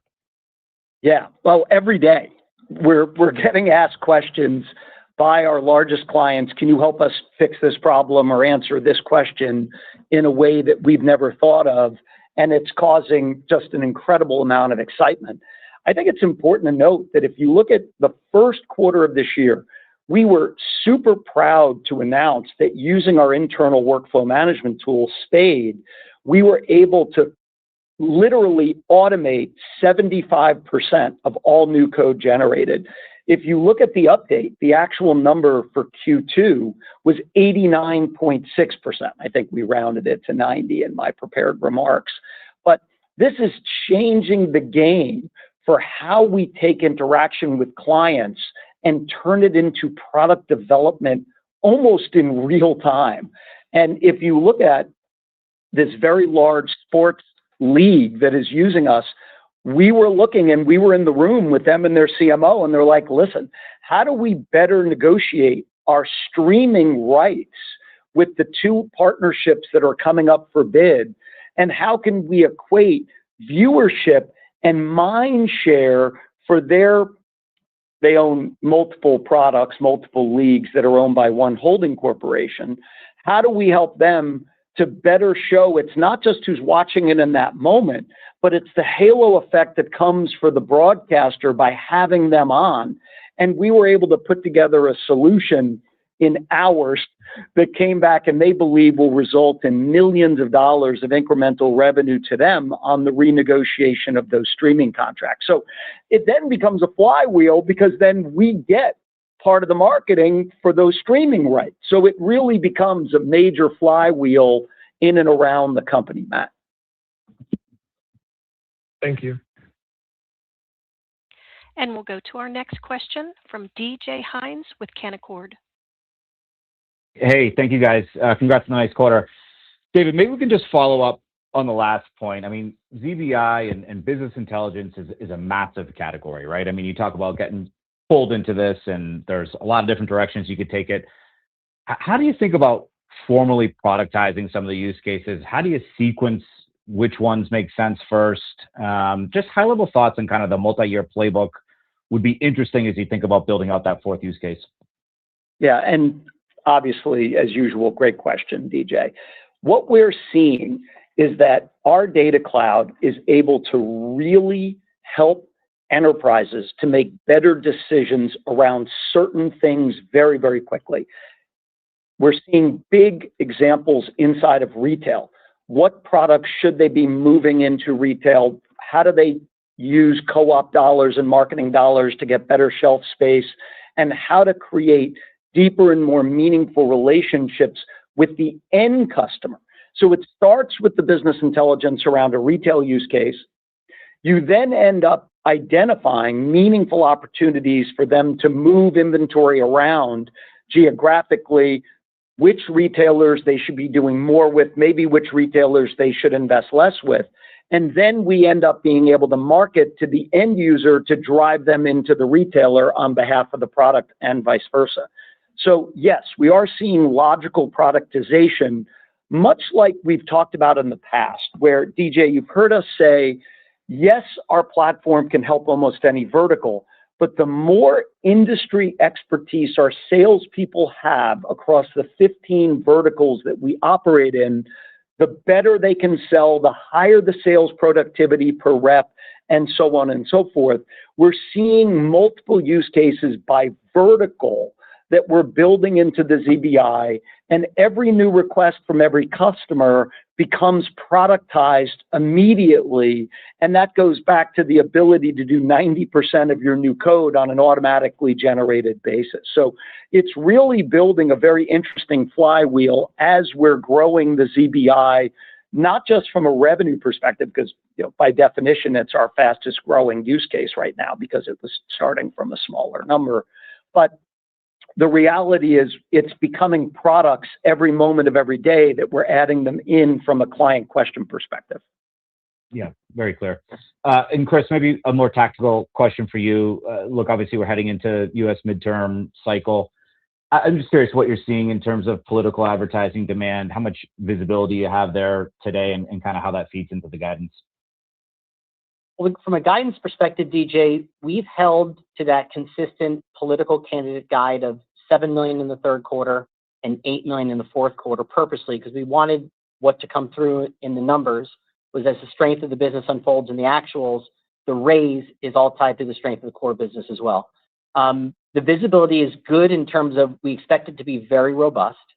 It comes into the pipeline pretty late because these can be programs that spin up quickly and we execute even more quickly. We get paid ahead, which is nice, so it's good for free cash flow.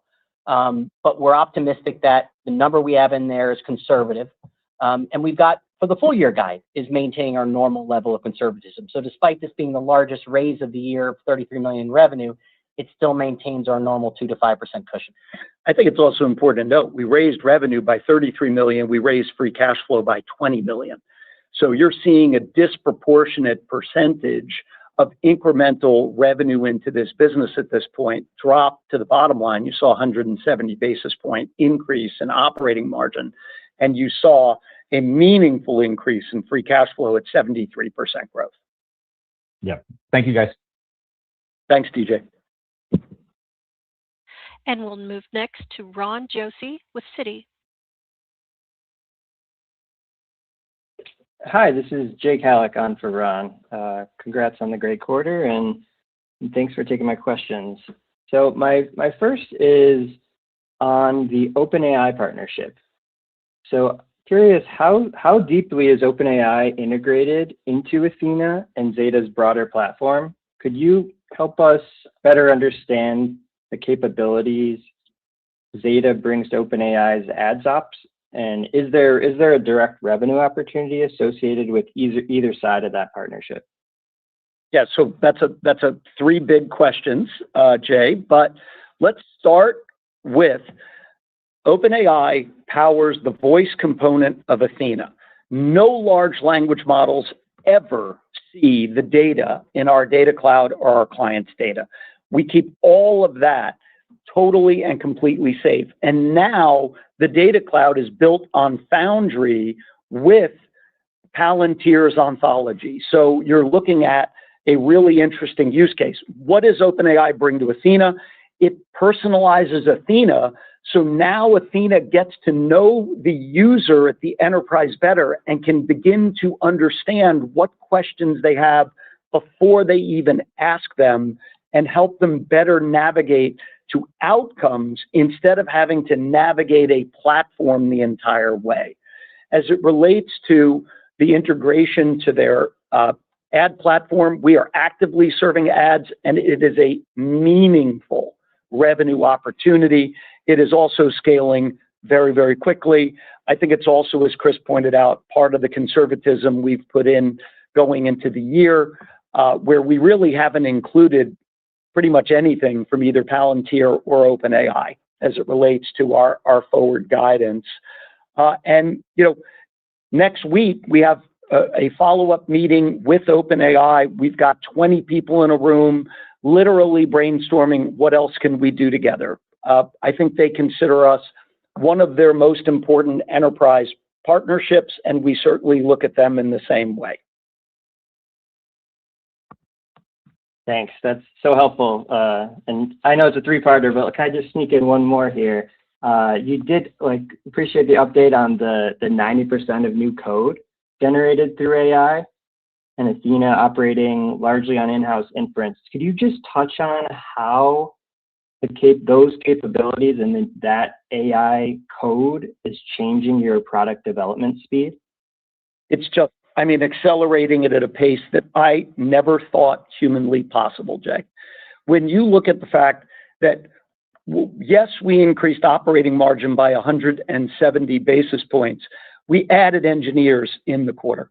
We did not eliminate engineers in the quarter. So the fact that we're even able to add horsepower to that while simultaneously having 90% of all new code being auto-generated is pushing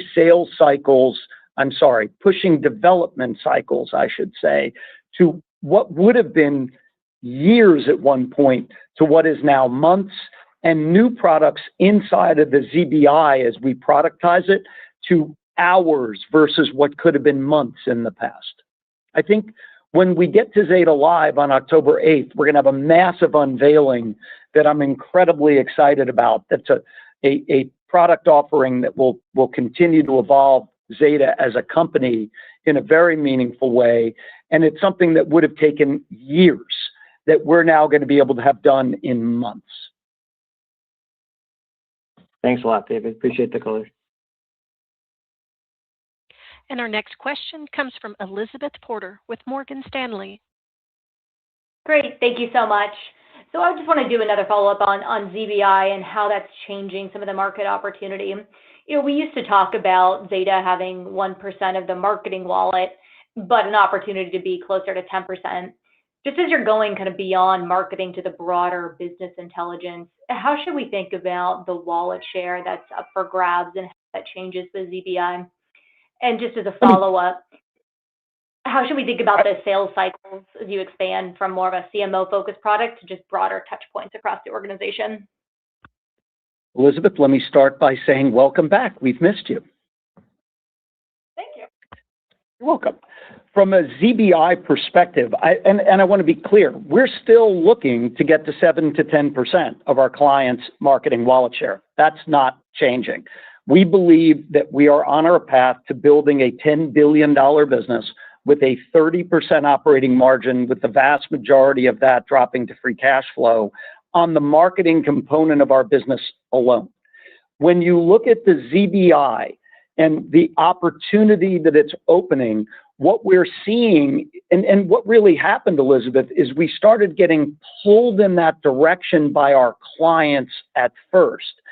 That then accelerated massively with the Palantir partnership, whereby putting our data cloud on top of Foundry and the ability to onboard seamlessly our clients' data in ways that we couldn't before, and using their ontology in a way that we couldn't have done without Palantir as a partner, that's opened up this entire new use case from a productization perspective.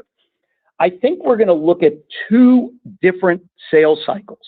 I think we're going to have existing clients that are going to adapt or adopt the ZBI very quickly.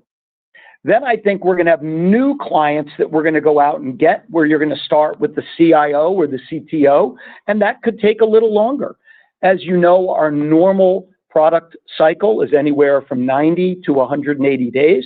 I think this will be very, maybe start out on the longer end of that for new customers, but we'll start on the shorter end of that for existing customers. And quite frankly, we've seen much, much faster than that from an adoption perspective from existing customers who are adding ZBI as their third or fourth use case. Does that make sense? That does. Thank you very much. And I wanted to do a quick follow-up on Athena for agencies. It sounds like you had a lot of high interest in France this summer. So when we think about the base of agencies, is there a certain proportion, a proportion that's a good client base for Athena for agencies? Is there any sort of specific sub-segment? Or do you think that most agencies could adopt Athena over time? And what are you learning about the onboarding cycle that could potentially drive some faster penetration?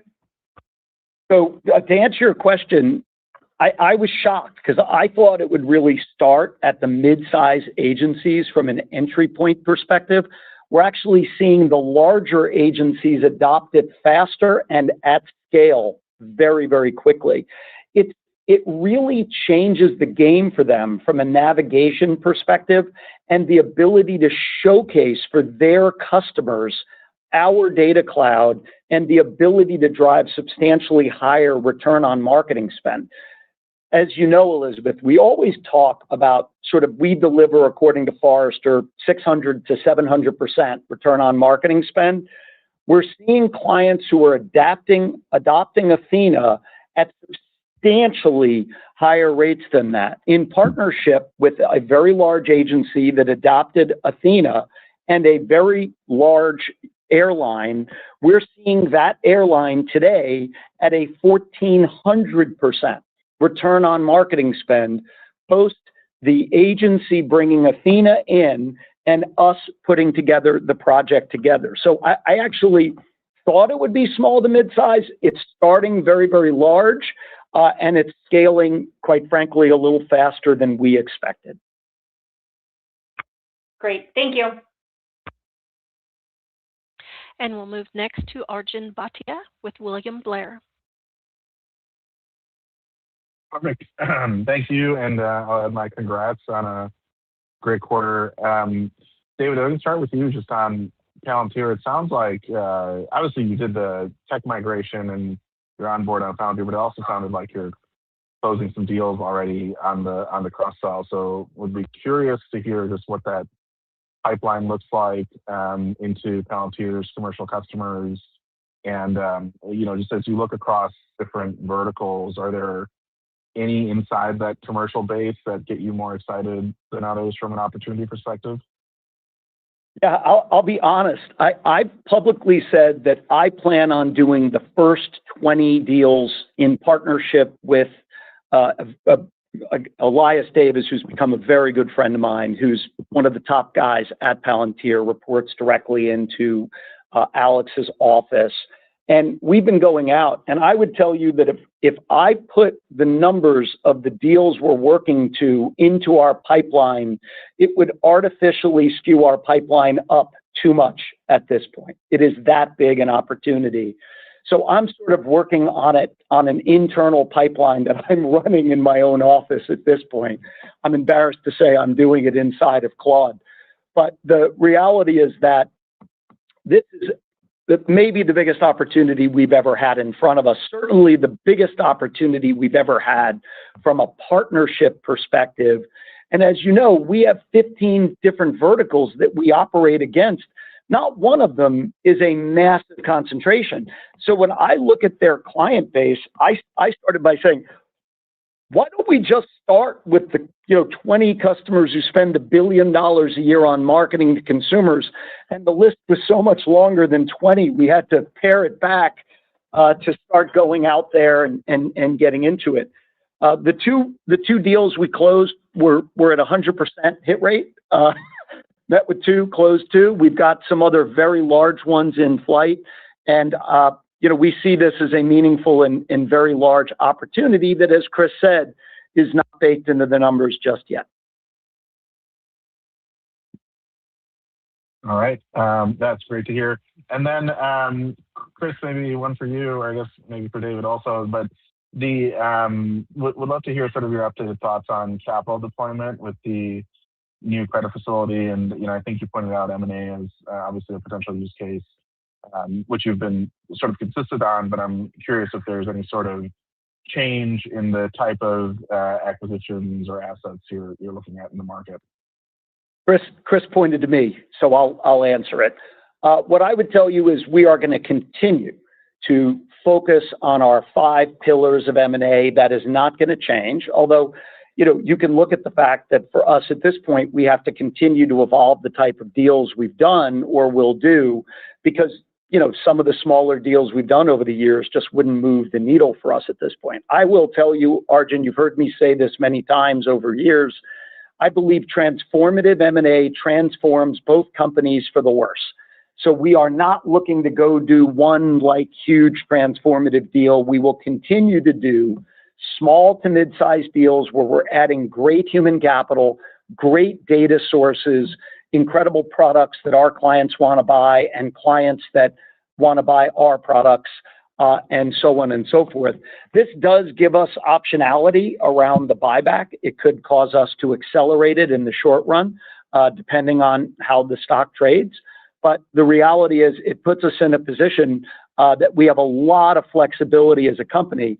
I mean, you can see the cash position is also very, very strong at the close of the quarter. And we're projecting, I'm pretty sure this will be a record free cash flow quarter for us, right?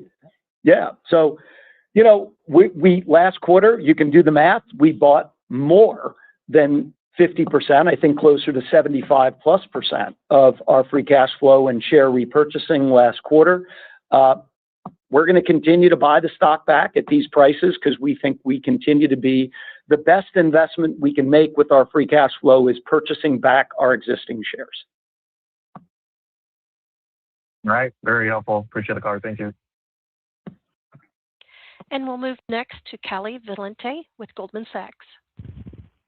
Hey, team. Thank you so much for taking the question. So new AI products have generally taken a while to ramp in usage for many software companies. Are there a couple key things you would point out that you think have made your customers adopt new AI tools faster than what we're seeing in the rest of the market? First of all, Kelly, congratulations. Callie, I'm sorry, congratulations. We're super happy to have you covering us. Return on investment. I think one of the things you see in our business strategy is our ability to show a return on investment is second to none. Most AI products where you're making a large investment into whether it's infrastructure, software, or technology take years for enterprises to show return on investment. Our 4 use cases show massive return on investment. As we've talked about, our marketing use cases show a 600 to 700% return on marketing spend effectively day one. And if you look at the ZBI, we can't quantify it just yet, but we're giving real-time business decisioning that drives massive incremental profits into our clients in real time. So I think that's been one of the big differentiators for us versus companies that are out there selling, very expensive technology that will take years to pay off. Yeah, that makes a lot of sense. Thank you. And then just one more from me. We're hearing more companies talk about headless architectures as agentic kind of potentially disrupts the UI or traditional UI. How do you think about this in the context of Zeta? Like what makes sense for you? What wouldn't make sense for you?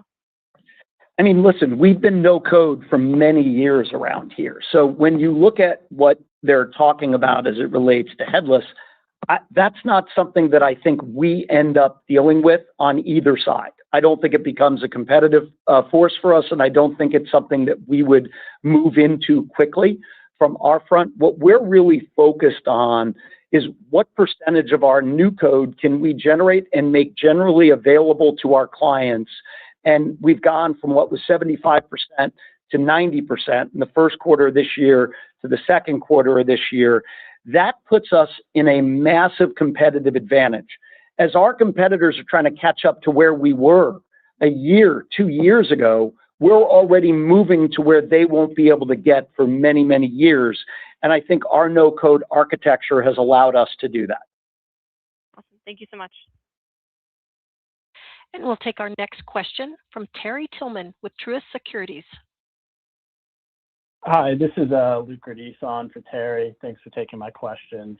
To start, considering the big strategic win with Gap, how is RFP activity? And what are you seeing in terms of large MarTech replacement cycles, potentially aiding revenue and business in the second half or helping enhance visibility into 2027?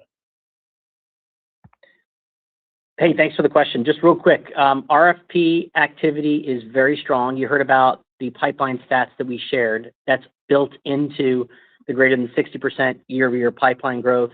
I think it also speaks to how the average contract value in the pipeline is up because more of it is RFPs. I'll turn it quickly to David to talk about broadly what's driving that environment. Yeah, I mean, we are right in the middle of what looks to be a marketing cloud replacement cycle. And Gap was a perfect example.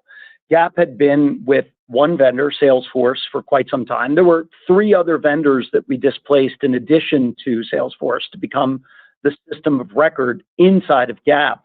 And when you look at these very large organizations, they don't want to use 4, 5, 6 different vendors, including a software provider, a professional services firm, activation platforms, data, CDP, all separate. These very large enterprises want next generation technology. And today, we are the only marketing cloud that has data and AI as native foundational to the application layer. So as other entities have to step out of their platform through API integration to use AI and then to get to the data sources and then back to the AI and then back to the platform, that latency destroys return on marketing spend. Our foundational platform can answer in a millisecond what other platforms can't answer at all, to be quite frank. So we're actually seeing RFP velocity go up, and we're seeing closing go up as we saw in this quarter. And we have a record pipeline right now. It's by far the largest we've ever had. So I think we're very well positioned for where the market is and where it's going. Great to hear. And if I could sneak one more in, given the increased adoption with Zeta and AI-enabled workflows, can you help us think about the puts and takes on gross margin performance in the back half of 2026? Thank you. The gross margin performance in the back half of the year is largely dependent upon mix. So we talked about how the second quarter came in where we expected, given where the direct mix was in the quarter of 72%. Where that efficiency plays in, by the way, not just in R&D, but also across G&A and in sales and marketing as well, is we saw in the second quarter, and we expect to continue to see very strong unit economics on our expense to revenue ratios. That showed up in very strong adjusted EBITDA margin. We're continuing to see efficiencies in CapEx, which then obviously flowed through the higher free cash flow. And then the good work on dilution and on stock-based compensation generated the very positive GAAP net income. Awesome. Great to hear. Thank you. And we'll go next to Jack Nichols with KeyBanc Capital Markets. Hey, guys. Thank you for taking the question. David, maybe to start with you, how are you thinking about the opportunity for Athena's heavy users today, post-Foundry infrastructure pivot? And what does that mean for these heavy users on the new platform? And what's the biggest risk in the coming months during the transition with the move to Foundry? Well, so to be clear, the transition's done. It's seamless to our clients. We re-architected the data cloud on top of it and adopted their ontology. So it is a massive benefit. to answer your question. So when you look at Athena, at the top of our tech stack is now going to be Athena, powered by OpenAI. She will then interact with the Zeta platform in addition to the data cloud. Every time the Zeta platform and the data cloud access data, it'll now be inside of Palantir's architecture, which moves extremely faster than the architecture we were working on before. So we'll be able to answer more questions smarter and faster. We'll be able to onboard new clients' data faster and with better orientation, which will allow for higher levels of intelligence faster. As you know, the longer a client has worked with us traditionally, the smarter the platform has gotten, the faster the return on investment. With Athena and Foundry, we're seeing that happen faster. Instead of taking years of managing questions, it can now take days to get to the same level of return on marketing spend and the same intelligence that used to take us years. And that, I think, is going to drive much faster adoption. And once again, heavy users had a 400 basis point higher net retention rate than our other clients for Athena today. I think you're going to see that number continue to evolve. That makes a ton of sense. Thank you. And maybe for Chris, what kind of usage trends of Athena are baked into the super scaled ARPU growth to achieve the organic guide? What we have line of sight to. So, and that, by the way, same is said for the partnership agreements. We talk about the multiple layers of conservatism. What we built into guidance is what we signed already. So we're not leaning into anything on a go-get perspective on either AI adoption or newly signed partner agreements that are still yet to be closed in the pipeline. Awesome. Thank you. And up next is Matt Bullock with Bank of America. Great, thanks. I appreciate you taking the question. I was hoping you could maybe put a finer point on what's working well in terms of driving improvements in sales rep productivity. And then can you help us think about the outlook for quota-carrying rep headcount for the remainder of the year to address the pipeline you talked about? Thank you. Yeah. So first off, One Zeta continues to be gaining speed. So we launched One Zeta, call it 15-ish plus months ago. And we're starting to really see the benefit of our sellers attach more channels and more meaningfully more use cases into their deals. We talk about pipeline creation per rep being up around 100%. That's a big source of it. Also, we're called 6 months now from acquiring Marigold. All the hard work on the integration has been done both within the G&A sales, marketing, R&D structure. Now we're starting to see the benefits of the cross-sell and the upsell activity, namely really around their loyalty products and selling Zeta's acquire and grow use cases in. So I feel like, we're at a place where we've got the right tenure of reps, meaning the right balance between those who are in their first 12 months, 12 to 24 months, and greater than 24 months, where the type of productivity we're seeing now can really continue to go throughout the year. I also think our hyper-focusing by vertical, by salesperson, has really unlocked a massive opportunity. That was sort of an aha moment for us, Matt, where we start to see when we bring in people who have industry expertise in a vertical and they sell, their productivity goes through the roof. Got it. Thank you very much. And we'll go next to Richard Baldry with Roth Capital Partners. Thanks. We talk about in the generative engine optimization side, do you think that's helping you win client wallet share, or is those dollars really sort of moving from one channel to another? Because we never did search engine optimization, it's 100% upside to us, Rich. So the other thing we're finding is that new clients are really excited about that. And we're one of the very few companies that has an API integration into Claude, ChatGPT, and Gemini. So we're able to help across all of those platforms in real time through one GEO user interface. And then we're able to serve the marketing, obviously into Gemini and into OpenAI as a subset of that. So, you're able to really move the flywheel in a way that I don't think others are able to do. I think new customers see that as a, quote, shiny new thing and think it's very exciting. And we're seeing existing customers adopt it as a part of their marketing strategy. And actually, maybe if you think about how fast moving those generative engine corporations are that you're partnering with, and Palantir, itself is a different use case, how fast that company's moving. You've really grown without adding a lot of headcount in recent years. Do you think there's a point at which to try to keep up to those opportunities, you need to, add a bit more to the headcount to support the fast growth in those areas? We're just not seeing that right now, Rich. We're seeing productivity in the company go up at a rate that I didn't think possible. Not only are we seeing, as I said, 89.6, call it 90% of our new code generated. We did a really interesting deal this quarter where we signed one of the first sort of ubiquitous enterprise agreements with OpenAI, where all of our global employees now have access to all of OpenAI's products. And not only are we doing that, we're doing it in a way where the use cost for everybody is baked in. So we've got a use cost for everybody.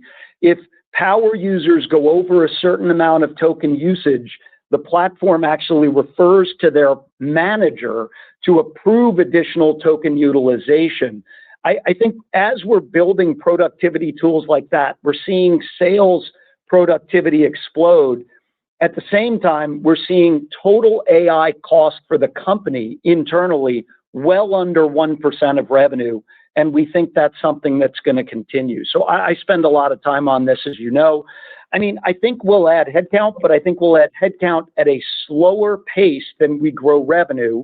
And we'll continue to grow EBITDA and free cash flow at a much faster rate than we're growing revenue, if that makes sense. Yeah, David's exactly right. We've actually added headcount, just grown revenue much faster. And even though that AI-based usage is up across the company, unit costs for that AI are down almost 40%.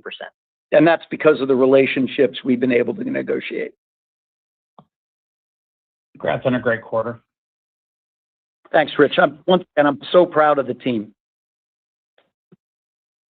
And we'll move next to Scott Berg with Needham. Hi, everyone. Nice quarter. I'll skip the 17 Palantir questions, move to something a little different, I guess.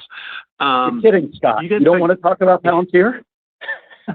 I do. We'll speak on it plenty coming up pretty soon, I'm sure, David. But my question's on your expansion opportunity, especially within your super scaled customers. The slide in your deck, in your presentation deck in the quarter, I thought was kind of interesting that you've been kind of range bound on the ARPU for your super scaled customers over the last 7 quarters. It's kind of bounced around from 1.6 million to 1.8, just kind of back and forth.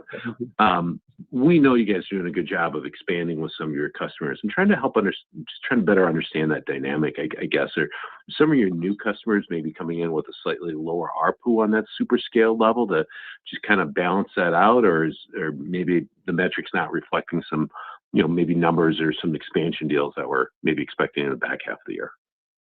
It's more the latter, and I'll go quick just so we can get other questions in. But there's a slide 8 in our earnings supplemental. What's masking that, Scott, is that as new pilots and proof of concepts become super scaled, so they cross that 1 million threshold, they are still a distance from where our more mature, those super scaled customers that have been on the platform, call it 2, 3, 4 years, that have a ARPU that is 4, 5, 6 times greater than those that are in their kind of early part of the journey. So what you'll see on the slide is the average size in terms of ARPU of a customer who's been on the platform less than 12 months is $700K, as opposed to those that have been on the platform 4 more years, that's now approaching 4 million per. So we're actually seeing those super scaled customers get bigger, become a bigger and bigger part of our overall revenue, and have a greater and greater share of our net revenue retention. Thanks for taking the question. I'll jump in the queue. And we'll go next to Clark Wright with D.A. Davidson. Awesome. Thank you. It was great to see better than expected organic growth results this quarter. How much of this growth is coming from continued success with agencies versus your direct enterprise sales motion? I think it's really well spread out. Clark. We continue to see the agency business at approximately 20% of revenue, and we continue to see direct to enterprise at approximately 80% of revenue. So we haven't seen that skew meaningfully, but we're seeing meaningful and organic growth across both those components. Awesome, helpful. And then there was a sequential step down in direct platform revenue from 75 to 72%. What caused that this quarter, and is that something we should expect going forward to be at that level? Funny, I was just about to add to David's answer. What drove that was new sales and expansions with agencies. In fact, just within this quarter, since we closed and within the timing of this earnings call, we closed and expanded with another very large holdco. And as you probably know, Clark, those newer agency signings tend to begin with social. And social is a channel grew very rapidly in the quarter again, and drove the integrated platform revenue mix to be higher, and then as a byproduct of that, the direct platform mix to be at 72%. But it was where we expected based upon how we saw the pipeline, but it's driven by very strong agency adoption of social as the initial channel. Got it. Thank you. And we'll go next to Naved Khan with B. Riley Securities. Your line is open. Hi there. This is Ethan Wydell calling in for Naved. Thanks for taking my questions. To start, it's great to see that you've had really strong uptake with Zeta since making it generally available, but it sounds kind of like the costs haven't scaled at the same pace as usage. As usage does continue to scale, how should we maybe think about the way that cost scales or token costs pass directly on to customers, or does usage become a cost of revenue consideration? No, so I would tell you that we've done an agreement with OpenAI where we have a tremendous amount of visibility into our cost, and in this particular product, it's not focused on token utilization. So it's focused on a sort of a license for the product that is fully embedded into Athena. I feel very comfortable that we will be able to continue to keep our total AI cost well under 1% of our revenue, while simultaneously growing revenues at obviously substantially faster paces than that, Ethan. Understood. That's really helpful to hear. And then separately, so 8 of your top 10 industries grew over 20%. Can you maybe speak to how those areas are pacing so far in June and July? I don't want to get, first of all, the performance within our quarter and 2Q was pretty linear. And I would expect third quarter to be the same way. I don't want to get into projecting third quarter, but what I can tell you is the momentum that they have. We talked about within 8 of the 10. And by the way, one of those 2 that didn't grow over 20 was advocacy. And that obviously has a lot of tailwinds going into the second half of the year. So I'd expect that to be one of those greater than 20s next quarter. But there were several of our industries that actually accelerated in their growth from a trailing 12-month basis ending the first quarter where we ended in June. Those were consumer retail, financial services, automotive, and healthcare, all industries with, obviously a lot of marketing spend behind them. Obviously, we wouldn't have raised the quarter by $10 million if we didn't think we had a lot of visibility into the quarter, Ethan. So as Chris said, we don't want to comment on 1 month, but nothing that happened in July would lead us to believe that we shouldn't have raised the quarter and the year as much as we did, or we would not have done that, if that makes sense. Understood. Yeah, that's really helpful. Thank you for the color, and congrats on the strong results. Thank you so much. And that concludes our Q&A session today. I'll turn the conference back to David Steinberg for closing remarks. I just wanted to close on how incredibly proud I am of the Zeta team to be able to continue to execute 20 for 20 quarters as a public company, 20 quarters beating and raising, to continue to execute over that period of time with that level of excellence, to continue to see accelerated sales growth, to be able to do partnerships with 3 of the world's most important companies within just a few months. If you had told me a few years ago that we would be in a position to announce partnerships like OpenAI, Palantir, and Snowflake, I would have been blown away by that alone. That shows what's happened to Zeta as a brand, because none of them would have trusted us if they didn't trust our brand and they didn't trust our business. So thank you again to all of our Zeta people, to all of our clients, and especially to our partners. We appreciate everything that you guys are doing for us and with us as a company. Have a nice day, everybody.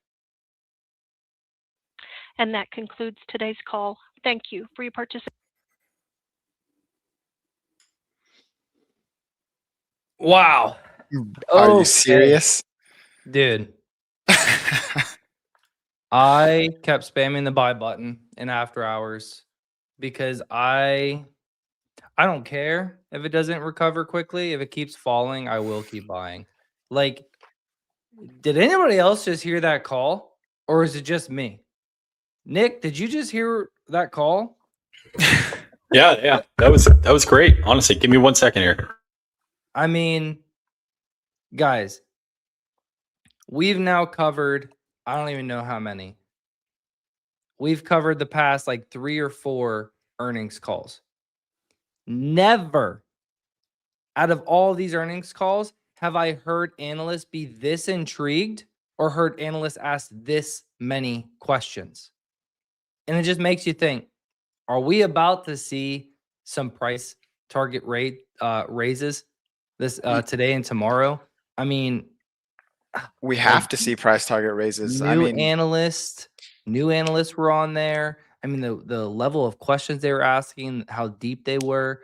I mean, the amount of just like the amount of information that we just got out of that call, it just answered like. So let's I don't know dive about into you it a guys. little bit, guys. Yeah.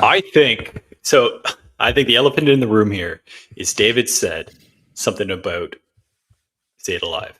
And I'm just pulling up the quote. He said, quote, where it is here. When we get to Zeta Live on October 8th, we're going to have a massive unveiling that I'm very, very excited about. That is a product offering that will continue to evolve over time. We all know, if you tuned in to that roadmap, the AI roadmap that they had not too long ago, we all know what he's talking about. He's talking about Athena OS. I think this is going to be the formal sort of amalgamation of all channels into one ecosystem or one platform to offer a competitive product against something like a ServiceNow, right? And their AI control tower. I think this is what it's going to be. Previously on the AI roadmap call that they had not too long ago, where they changed themselves into this AI infrastructure company, and they were this whole rebranding and whatnot, and they kind of leaned into that in this call and in the slide deck today. He said he's not sure when this new product is going to be released, but today he said this new product is going to be released for Athena Live. So something has happened. I think probably that largely had to do with the migration of Zeta in their data cloud onto Foundry. Now that that is confirmed, I think that kind of unlocks this new potential and allows Zeta to create all these different plugins, whatever it may be, to kind of create this robust ecosystem and competitive product. It's kind of funny because Karp, if you listen to Palantir's earnings call yesterday, his language about partnerships was kind of interesting. He mentioned how, first of all, he didn't like how some clients they compete with or some partners they compete with, but competition sometimes is okay, and we're fine with that. I'm kind of curious, who is he talking about? Like, who have they partnered with that they compete with? And it kind of makes sense now, thinking about it. If Zeta is actually really leaning to business intelligence, there is some overlap with Palantir there, and we've all sort of had that question mark. So I think it's the sort of that holistic picture is starting to play out. That's the elephant in the room that I thought that was very interesting.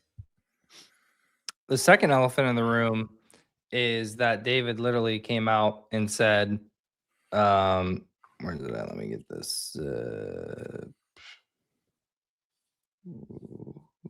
Yeah, I'll go with this one. Sure. He said the 17% in super scale customers, basically what he said is it doesn't even scratch the surface on what they think they'll be able to do with the Palantir partnership and the cross sell. And then he also said that they met with 2 Palantir cross sell clients and closed both deals. and they're batting 100%. And that leaves 868 more clients to potentially close. Yeah, it's impressive. mean- It's moving quickly. When he said that, my eyes kind of lit up. I said, I mean, obviously I had my camera off, but I was I was quite impressed to see that we're going to have customer acceleration. That's great. That's great to see. And those are customers who are spending more than $1 million per customer. And like I said, they have to change that stat pretty soon, because the previous earnings call, Chris Greiner mentioned that the majority of those customers are well above 2.5 million spend. So annual spend. So that's something to watch. Davis, anything to add? There's so much in this call that I loved. I mean, I wrote them out. They said that their $10 billion long-term target, they plan on having 30% operating margins, most going to free cash flow. And he said that is only from marketing. And now they're implementing all these other different sectors. You have business intelligence. It's like, okay, that's amazing. Nothing in the guide takes into consideration the OpenAI or Palantir partnership. Like, are you kidding me? I said, I didn't think they were going to be able to until 2027, but for him to confirm that, it's like, okay, this is sandbag to hell. They got 100 customers from Snowflake so far, and I think in their slide deck that they said they had 90 customers that are now using one or more of their products. Well, that number is just gonna explode once they onboard all these clients from Palantir and Snowflake. Foundry was fully implemented into Zeta at the end of July. They're going to have that one-time tax credit. Now they're profitable. I'm just sitting here just blown away. Like this, like Ronnie said in the beginning, I was actually engaged in this earnings call. And I'm just a regular retail guy, but my attention was just glued to listening to every single word. And I definitely want to re-listen to it so I can digest it better. But I was looking at on my table, and just in relation to stock price going down, like this is how I feel. Like I just don't care that the stock price is going down. Like it is fine. I have to add. Like I have to. It'd be If it goes below irresponsible. 20 again, if it goes below 20 again, guys, I mean, I'm gonna do some ludicrous things to raise some capital to get more in the stock. Yeah, I'm so excited. It's if you have conviction in this company, if you're a true bull in Zeta and you understand what's actually going on here, if we've been able to help you understand that, or you've done your own research, you should be very excited. We are all very, very excited about this company. And I want to talk about David's energy, right? So in the beginning of the call, everybody's like, this is boring, blah, blah, blah. Like, remember at the beginning of the call, there's a lot of numbers. There's a lot of girth to get through, right? There's a lot of meat and potatoes to get through. So he is reading just this script, okay? But whenever he really starts getting these questions asked, that's when he really starts coming alive. He's already a very confident person, but there was something different about this call.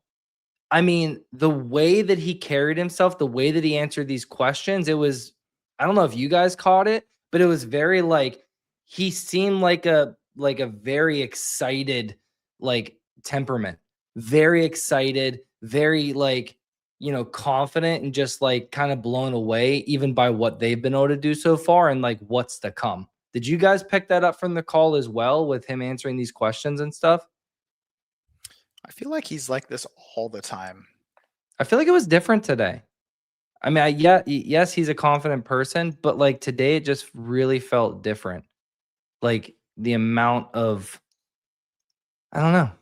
Maybe I'm reading to me there were some moments where he felt very enthusiastic, but there were some moments where to me it was almost monotone. But I listened to a lot of earnings calls multiple times. I listened to a lot of their content, and I'm not going to come out there and say that this was an overly enthusiastic call. I think there was moments of enthusiasm, specifically about like generative engine optimization, the Palantir deal, and some OpenAI stuff going back and forth. But a lot of what they said today, Zeta's management has been repeating it for months and months and months and years and years and years. Yes. So to be honest, I think those moments, those were maybe perhaps the more monotone through my perspective moments, but there was moments of enthusiasm, and it was around that Palantir content.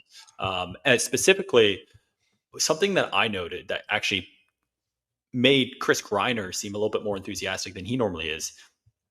They mentioned the users who had heavy Athena application had a net retention rate that was 400 points greater than the average net retention rate, which is a great indicator of how well net what was it? The net revenue retention rate. Sorry, not retention rate as a client, but I'm sure Yeah. that's quite high as well. But revenue retention is much higher, which is quite impressive to see that. Okay, Athena is actually showing some value, and that flywheel's in full motion. I made a post during the call as well. Let me pull it up here. It just kind of capturing the performance in this little situational report of Athena. As of this last quarter, clients with one or more channels increased by 90% year over year, almost doubled.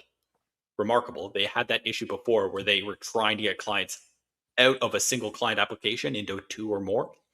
90% year over year growth. 5 or more channels grew by 50% year over year. The average deal size grew by 25% year over year.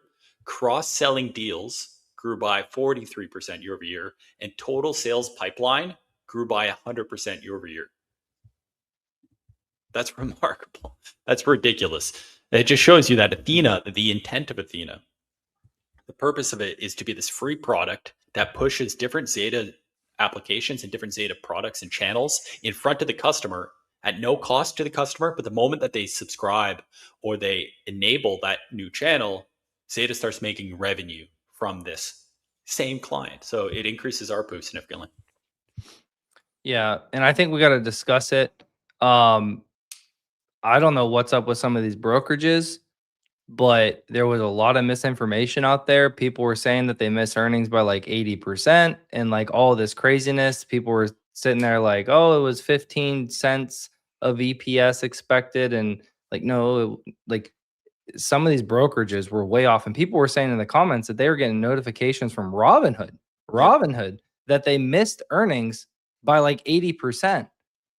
That happened last quarter as well with Robinhood. Yeah, that kind of sucks because like we talk about, a lot of people trade this name and there's a lot of algos out there. I don't think the algos got it wrong for sure, but there's a lot of retail, and this is after hours, is lower volume, not to make excuses, right? But it's just like it makes the beginning of the trading around and the movement of the stock very poor because you get people selling. Like, imagine somebody that doesn't really, they're invested or they're trading it and they see like they missed it 80%. They're spamming that sell button. They're not double checking that thing. They're spamming it. I know as a trader, I'd be spamming that sell button like, give me out. Give me out. So yeah, it dropped, 13%, and then it's recovered to 7%. It is what it is. Like I said, I think what comes next is what analysts come out. Are they going to stay at a buy? Are they going to raise rates? Or they're going to raise rates? FOMC, geez. Are they going to raise price targets? So on and so forth. God, I really just like the amount of questions they were asking. That was probably one of the longest earnings calls that was the longest earnings call we've ever sat through on Zeta since we've been doing this. Lots of new analysts, lots of very in-depth questions. I mean, guys, like the stock price is down, like red bad, but they crushed it. I don't know what they did. They did nothing wrong. It's crazy. I don't know. I think I saw some similar things in my X feed about, even Yahoo reporting the wrong numbers as if they missed by 17%. Crazy, It's dude. really weird. So if that's true, I haven't seen any evidence that actually happened. So if anybody has a notification or any screenshot or something, please send it our way, because I'm curious, like what caused that sell-off? No idea. It did run up before close, and sure, maybe it's selling the news or something, but that's quite dramatic. And for it to be sustained as well, very weird. Very weird. Because like I said, dug through this entire report, I don't see any massive bearish flags that indicate, hey, this is there's something here worth selling. For example, like honestly, Ronnie went and just bought a bunch of shares. That's I didn't buy anything yet, but I'm just waiting patiently. Hey, did they answer that? You said you had an idea of what they might announce, or you had some speculation. Did they answer that, Nick? No, they did not. So there's something I saw. I'm not going to say it because I don't want to report false news. So I want to confirm it first. I want to go on and ask some questions to somebody at some point of time. So when I get that opportunity, and if I can confirm something, I will let everybody know. But as of right now, it is not confirmed. It does look like what I suspect is true, but I can't. I can't post it. I can't post it without confirmation. I feel just like shoot them a text. I feel like there was a lot of talk around energy drink companies, and I'm feeling like Yeah. a Red Bull or a Celsius here. You know, a Celsius would be Celsius could use it because they've been beaten down, but also Celsius has a lot of big brands. Like I'm pretty sure I think Celsius is second to Monster right now with actual brands and stuff. So Zeta land someone like Celsius, yeah, it'd be pretty big. Pretty big. Here's somebody that commented. This is on Public. One Public has a janky logo. But yeah, 80% miss. Expected 15 cents. It's not loading, Ronnie. I don't know what's going on with your screen. I see it. Yeah. Ah, there it is. 8. Whoa. Yeah. Imagine being a trader and seeing that. Get me out. Get me out. Get me out. Zeta's trash. Ronnie's an idiot.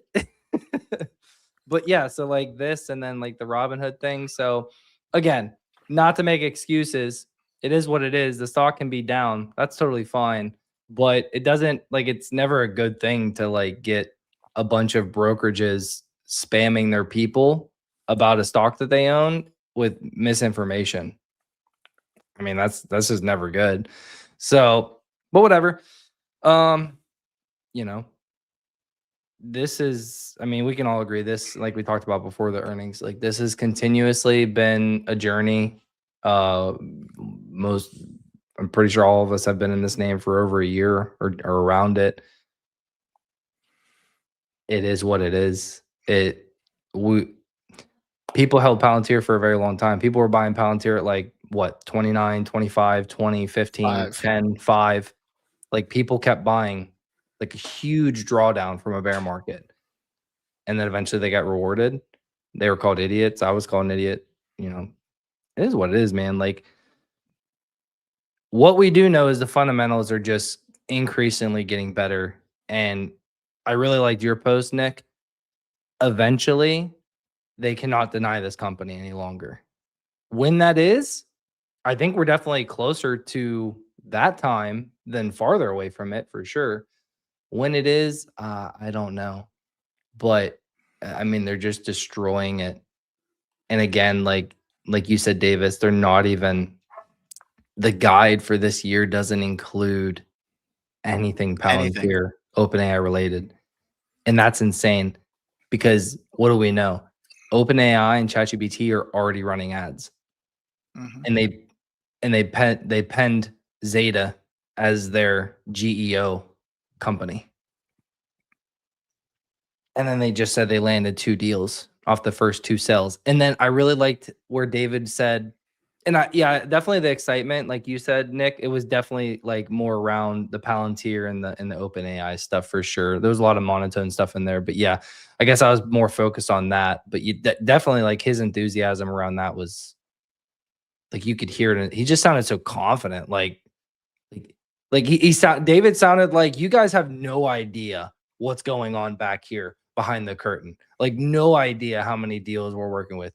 He said, we are getting so many at bats. We're getting more bats than we would ever imagine. If you don't understand what that means, it literally means that they are getting to come and sit with other enterprise clients, potential enterprise clients than ever before because of this deal with Palantir. And that's what we've been screaming about this entire time. Like this partnership with Palantir benefits Zeta in such a big way. Like they don't have to land all 870. They only have to land 120. If they land 10, 50, 100, that's insane for what they can do. Because also you can't forget that Zeta expanding the wallet share is one of the most bullish things for this company. Because right now it's so small. So as they continue to get their clients to spend more money, they're going to make more money. So,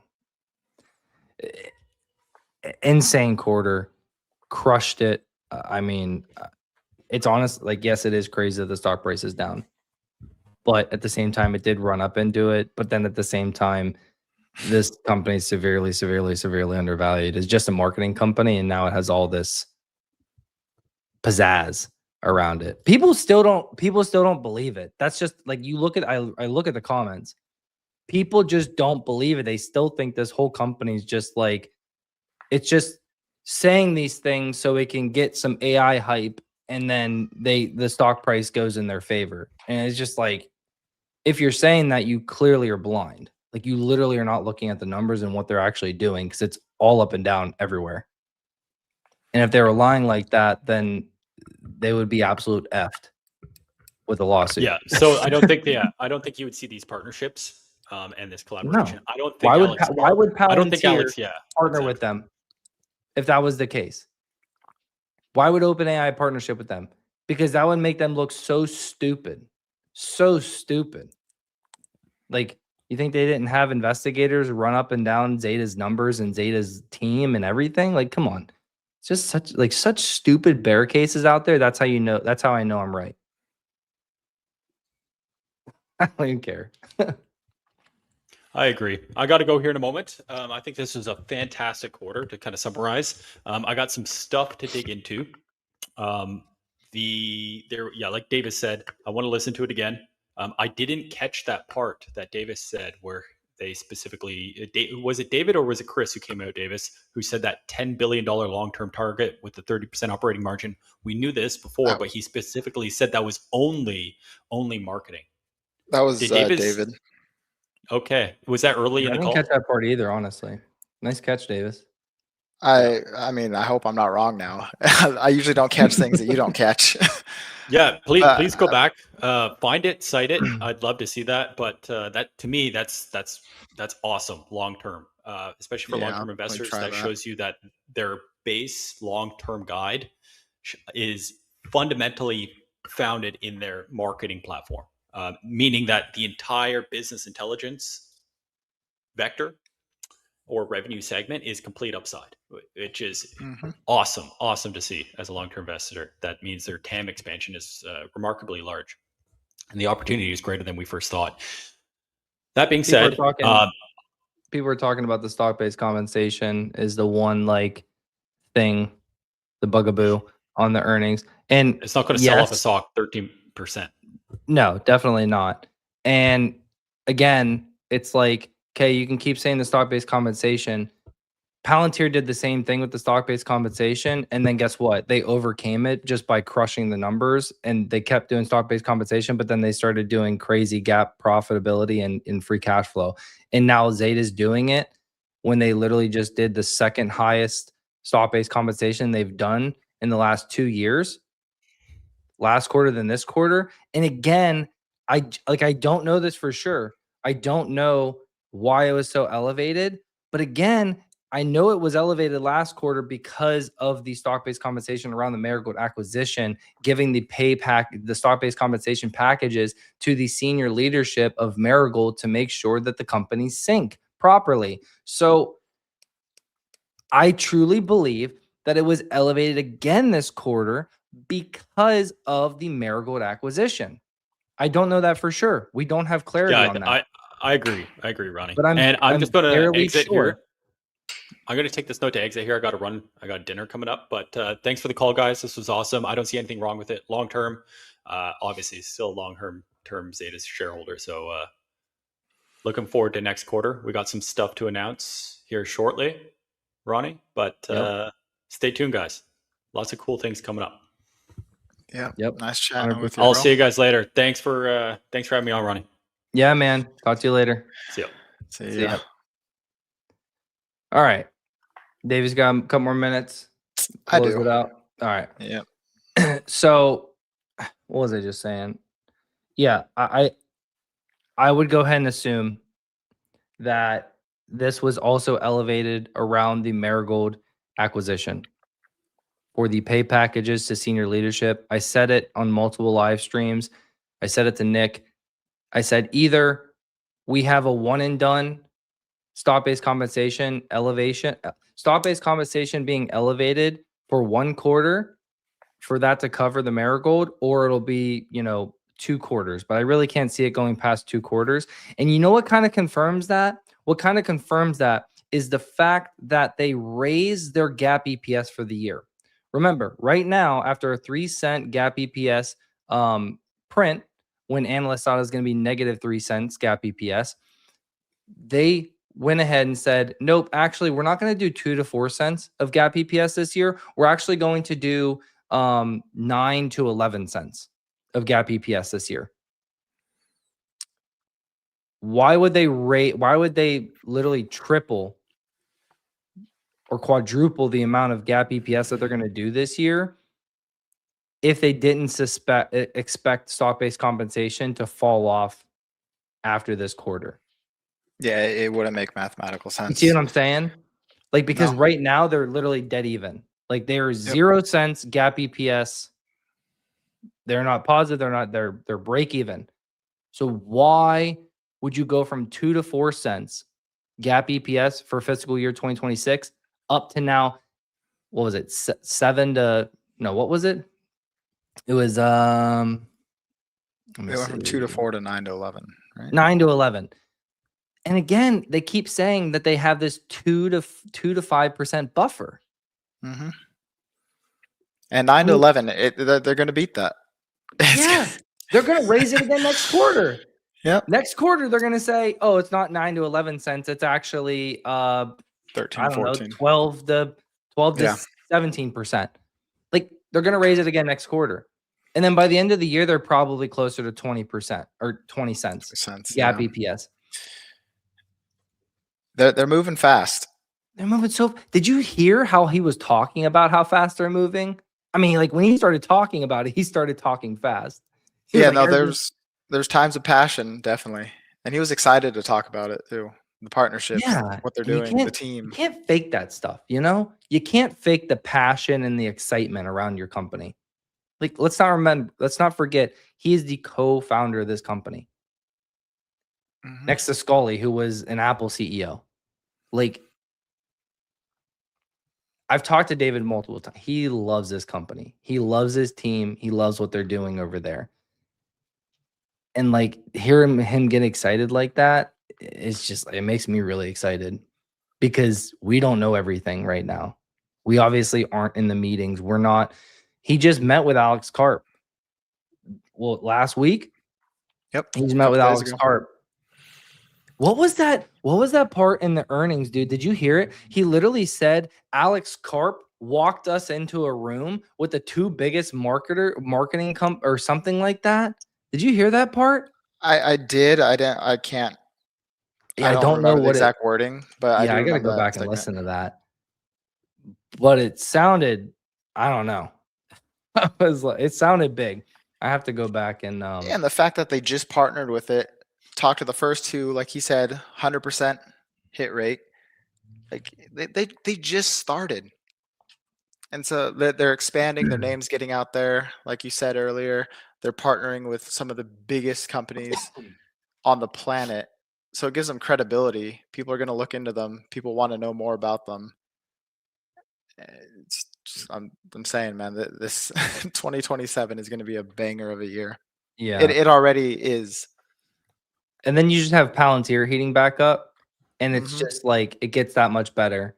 Like, Zeta not getting love when Palantir's not getting love, it's like, okay, I get that. But now Palantir's getting love again, and I honestly see Palantir running back up to $200 per share after the quarter that they just did. And then people are going to start sitting there and saying, "Wait, they did a 7-year partnership with who? Wait, it's a $6 billion market cap? Now it's below 6 billion again. Wait, they sat down with 2 clients and they already landed both clients and they have 868 more clients that they can sit down with? Wait, like, oh my God. I Oh think my God, dude. Like, David also mentioned about the the ZBR, the business intelligence section.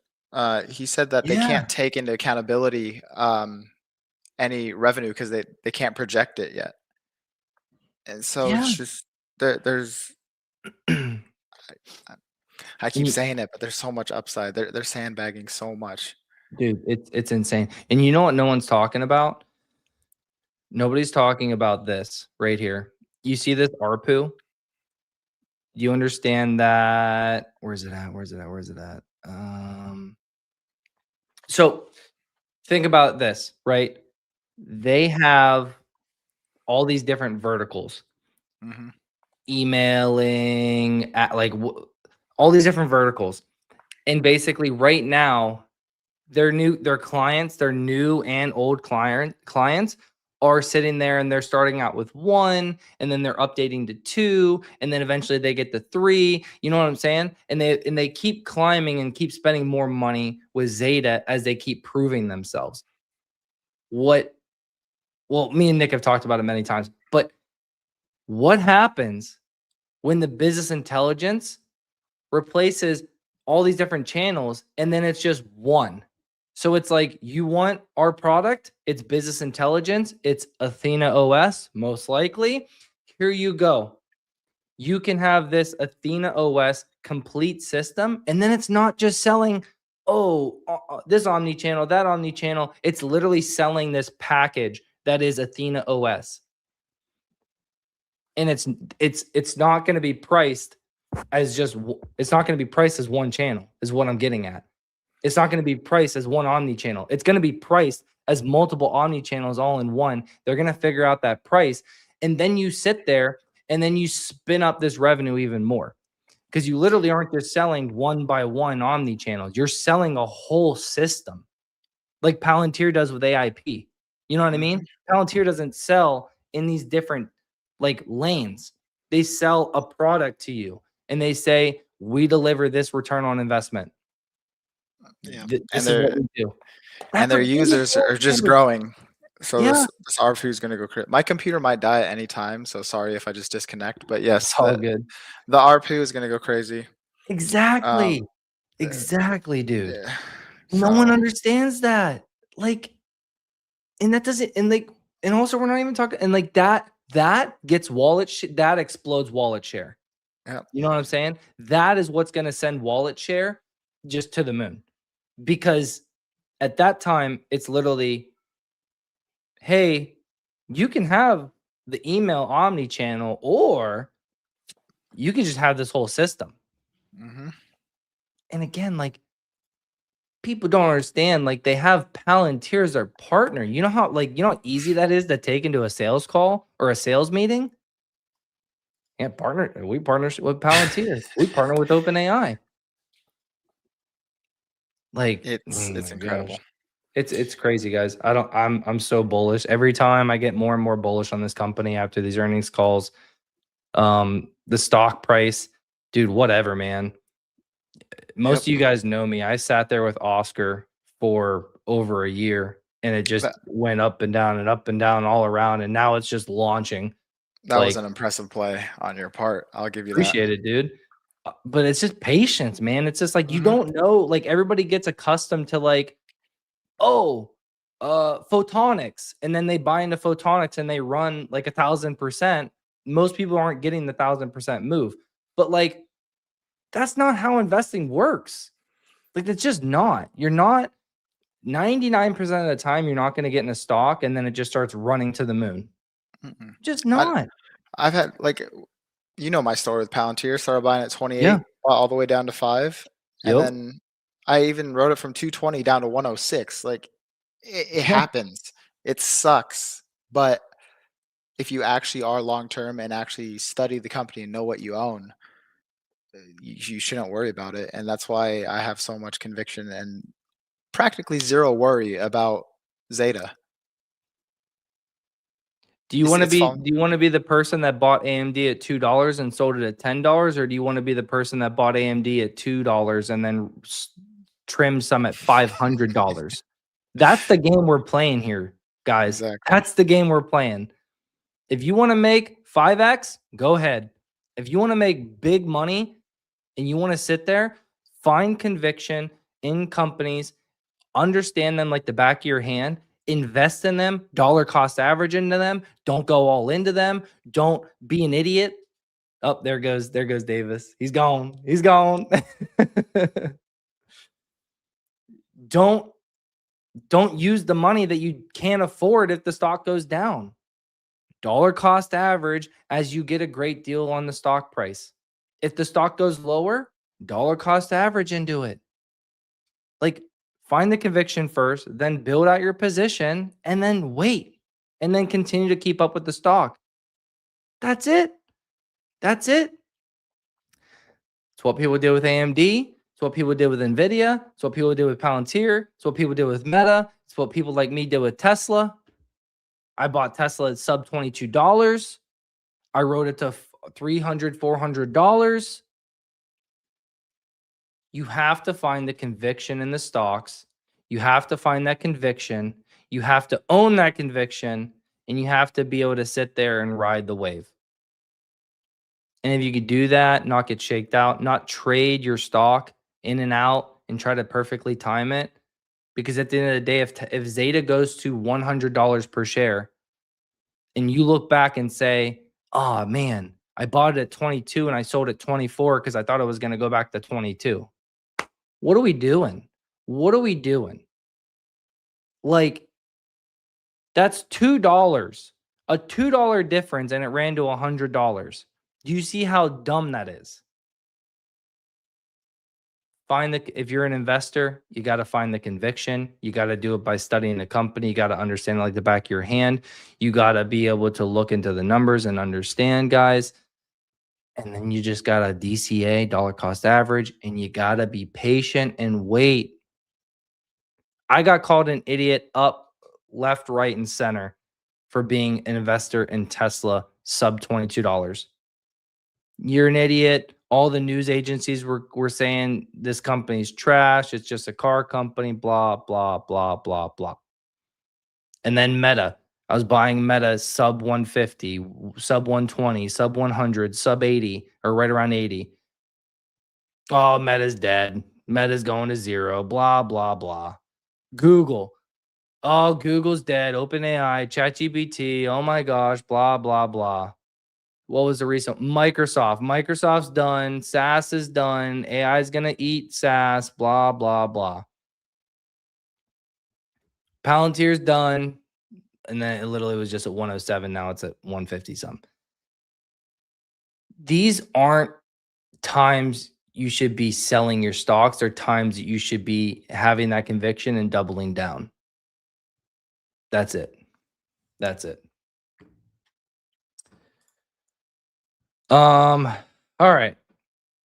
So yeah, let me see if there's any questions in here, and then I'm gonna go because I need to go spend time with the kids and the family before bedtime. Let's see. Any questions? Oh, I can filter it by questions, I think, on the YouTube, right? Let me see.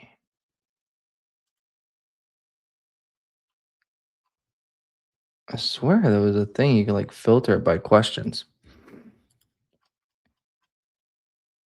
Oh, there we go. Did Zeta raise the outlook? Yes, they did. You should be able to filter these by questions. That'd be nice. I guess the stock-based compensation was the only thing that wasn't nice. Market probably expected it to start getting lower. Yeah, I mean, I agree. But again, I really, really, truly feel, especially after they raised their GAAP EPS for the entire year, that means they're going to have to do 5 cents or more of GAAP EPS the next 2 quarters. I really feel like the stock-based compensation is going to continue to come down, and this was just another marigold, stock-based compensation to the higher ups. Let's see. What was GAAP EPS? 3 cents. Analysts expected negative 3 cents of GAAP EPS, and they did 3 cents of GAAP EPS. Then I'm wondering why they didn't announce specific names. I'm sure that I don't know. Maybe the ink hasn't dried yet. Yeah, you just don't know. But again, like, okay, they didn't announce specific names, but they literally just said on the call that they sat down with 2 Palantir clients and they landed both. Again, that if they didn't do that, then that's lying, and that's not good. Lawsuits can happen that way. Any idea why the stock price is down at all? Stock ran up. We ran up to 25.35 in after hours. We ran to like 20, almost $25, $25 the key resistance point. There was misinformation about the earnings as soon as they came out. Some brokerages were saying that they missed by 80% on their EPS. I mean, I don't know. Buy the rumor, sell the news, so many different things. But what did the business do? The business crushed. What did Zeta do? They crushed earnings. Absolutely crushed earnings. Do me a favor, guys. If you appreciate these, you appreciate Zeus Weekly that me and Nick do every single week for most weeks, just do me a favor, hit that like button, subscribe so you don't miss any of the Zeus Weeklies that we do. We have a really big surprise for you guys coming this week. Some more insights into what Zeta is doing. Not going to spoil anything, but we do have some big things coming this week. So make sure you guys subscribe, follow me, Davis, Nick, so on and so forth across X, YouTube, etc. We appreciate it, guys. We appreciate it.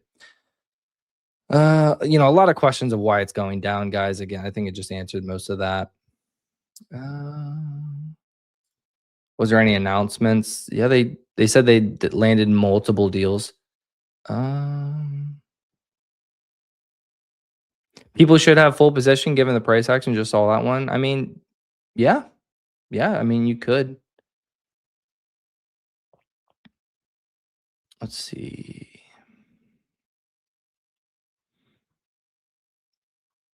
Yeah, not a lot of questions. Lots of bigger banks, Morgan Stanley, Goldman Sachs, showing up on the call. You guys noticing that? Yep. Noticed that. Talked about that. They were asking very in-depth questions. They were very intrigued around all of it. So I would be shocked if we didn't get some price target raises coming out today, tomorrow.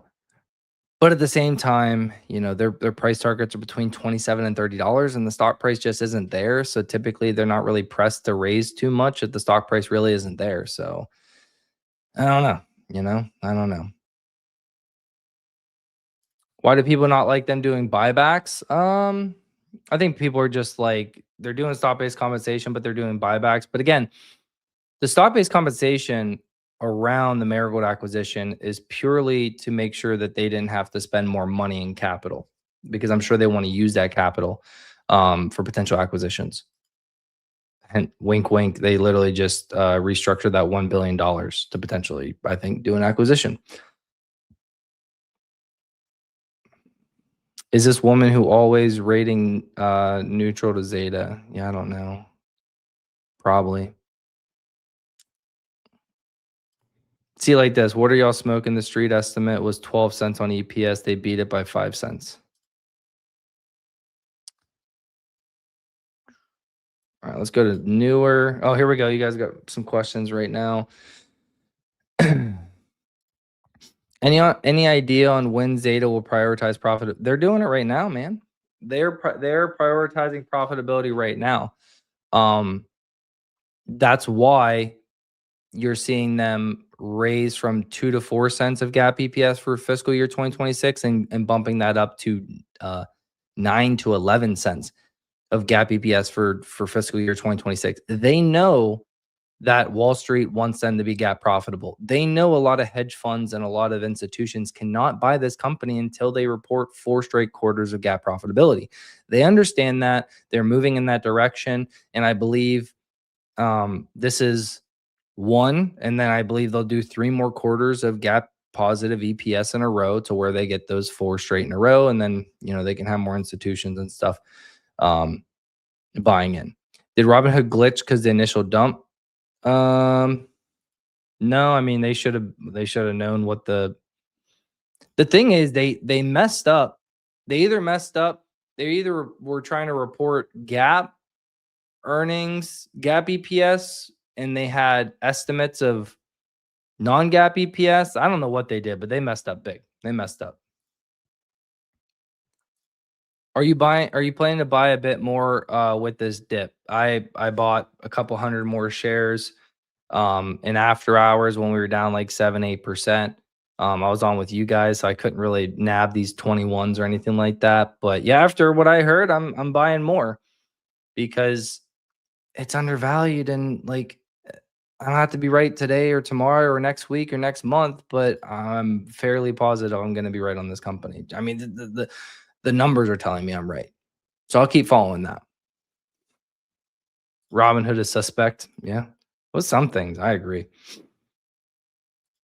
My favorite part of the earnings call. That's a great question. My favorite part of the earnings. My favorite part of earnings, I'll give you two. My favorite part of earnings is the fact that they went from 2 to 4 cents of GAAP EPS guidance for fiscal year 2026, and now it's 9 to 11 cents for full year 2026 GAAP EPS. And I think they're probably going to bump that up again next quarter. So that's my favorite part of earnings. And then my favorite part of the call is the fact that David said that they haven't even factored in any of the anything from Palantir or anything from OpenAI in their guidance for this year. So anything, any partnerships, any money that they make with OpenAI or Zeta for this year has not been guided, has not been anything. It'll be just straight gravy on top of whatever they're going to do this year already. And what they're going to do this year already is already immense. You think they didn't announce the new partnership because they want to announce something for Zeta Live? I mean, we're very close to Zeta Live. Like Nick said, very, very, very, very, pretty positive they're going to announce Athena OS at Zeta Live. And yeah, I think it'd be great for them to have the new partnerships announced at Zeta Live. Especially you have to understand that Zeta Global Live is a big sales event. Like I went last year and there was so many potential clients there and everything, and I wouldn't say they wine and dine you, but like you're trying to make these sales and people are like, oh, well, why are they spending all this money, blah blah blah. Well, just so you know, David even came out and said it. The amount of money they spent to put on Zeta Global Live pales in comparison to the amount of money that they made. Okay, so if they're putting out X money and they're making way more money, then why are you complaining? Why are you complaining? Okay. So one, that. Two, if they were to announce these partnerships when all these clients and potential clients are at Zeta Global Live, and there's probably going to be Palantir members there, you're probably more inclined to go with Zeta and make a deal if you hear about all the deals that they're making. So yeah, you could be onto something there. Could be onto something there.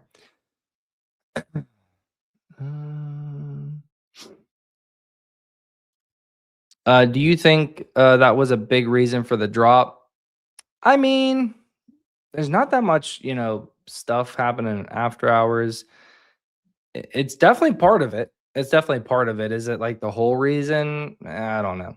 We'll just have to see where price goes over the rest of this week and next week. That'll be the big teller.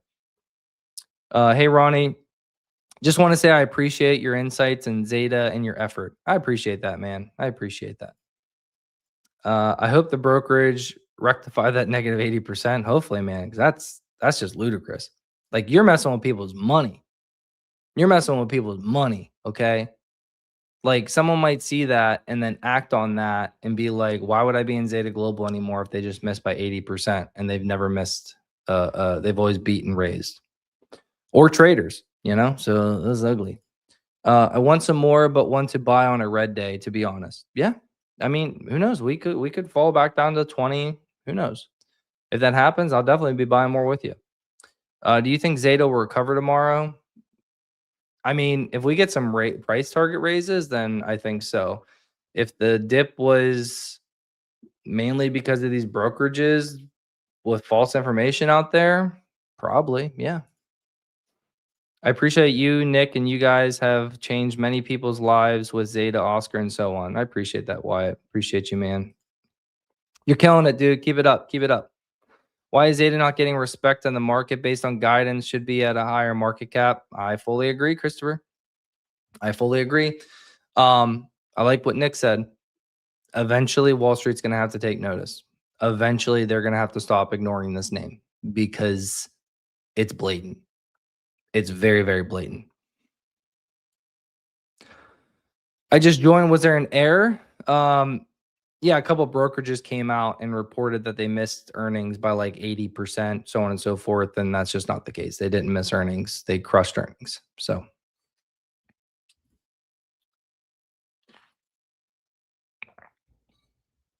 that's funny. Oh no, Zeta went from 52% position in my portfolio to 51%.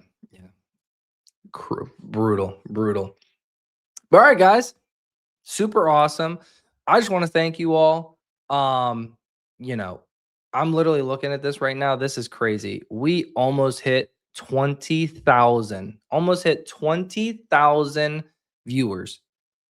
That is the most viewers that a Zeus Weekly or any Zeta anything has ever gotten. So it's a new world record for Zeta content on YouTube or X or whatever. Almost 20,000, 19,647 viewers. Insane, guys. Awesome. That just tells me that more and more people are coming around to Zeta. More and more people are understanding what this company is doing and how they're moving forward and what they're trying to do in the AI infrastructure realm, and with them switching from just marketing to business intelligence. And obviously, when you are a sub $6 billion market cap company and you start partnerships with OpenAI and Snowflake and Palantir, these massive companies, and you're just a small guy, people are going to take notice. People are going to take notice. So I appreciate you guys. I hope you got value out of this. I've never been more bullish on Zeta. Make sure you give Davis and Nick a follow as well, and subscribe to them and me over here on YouTube and on X. That way you guys don't miss any of the Zeus weeklies we're coming out with, and the big surprise coming out later this week. So we appreciate you guys. Hope you guys have a great and amazing day. God bless. Take it easy.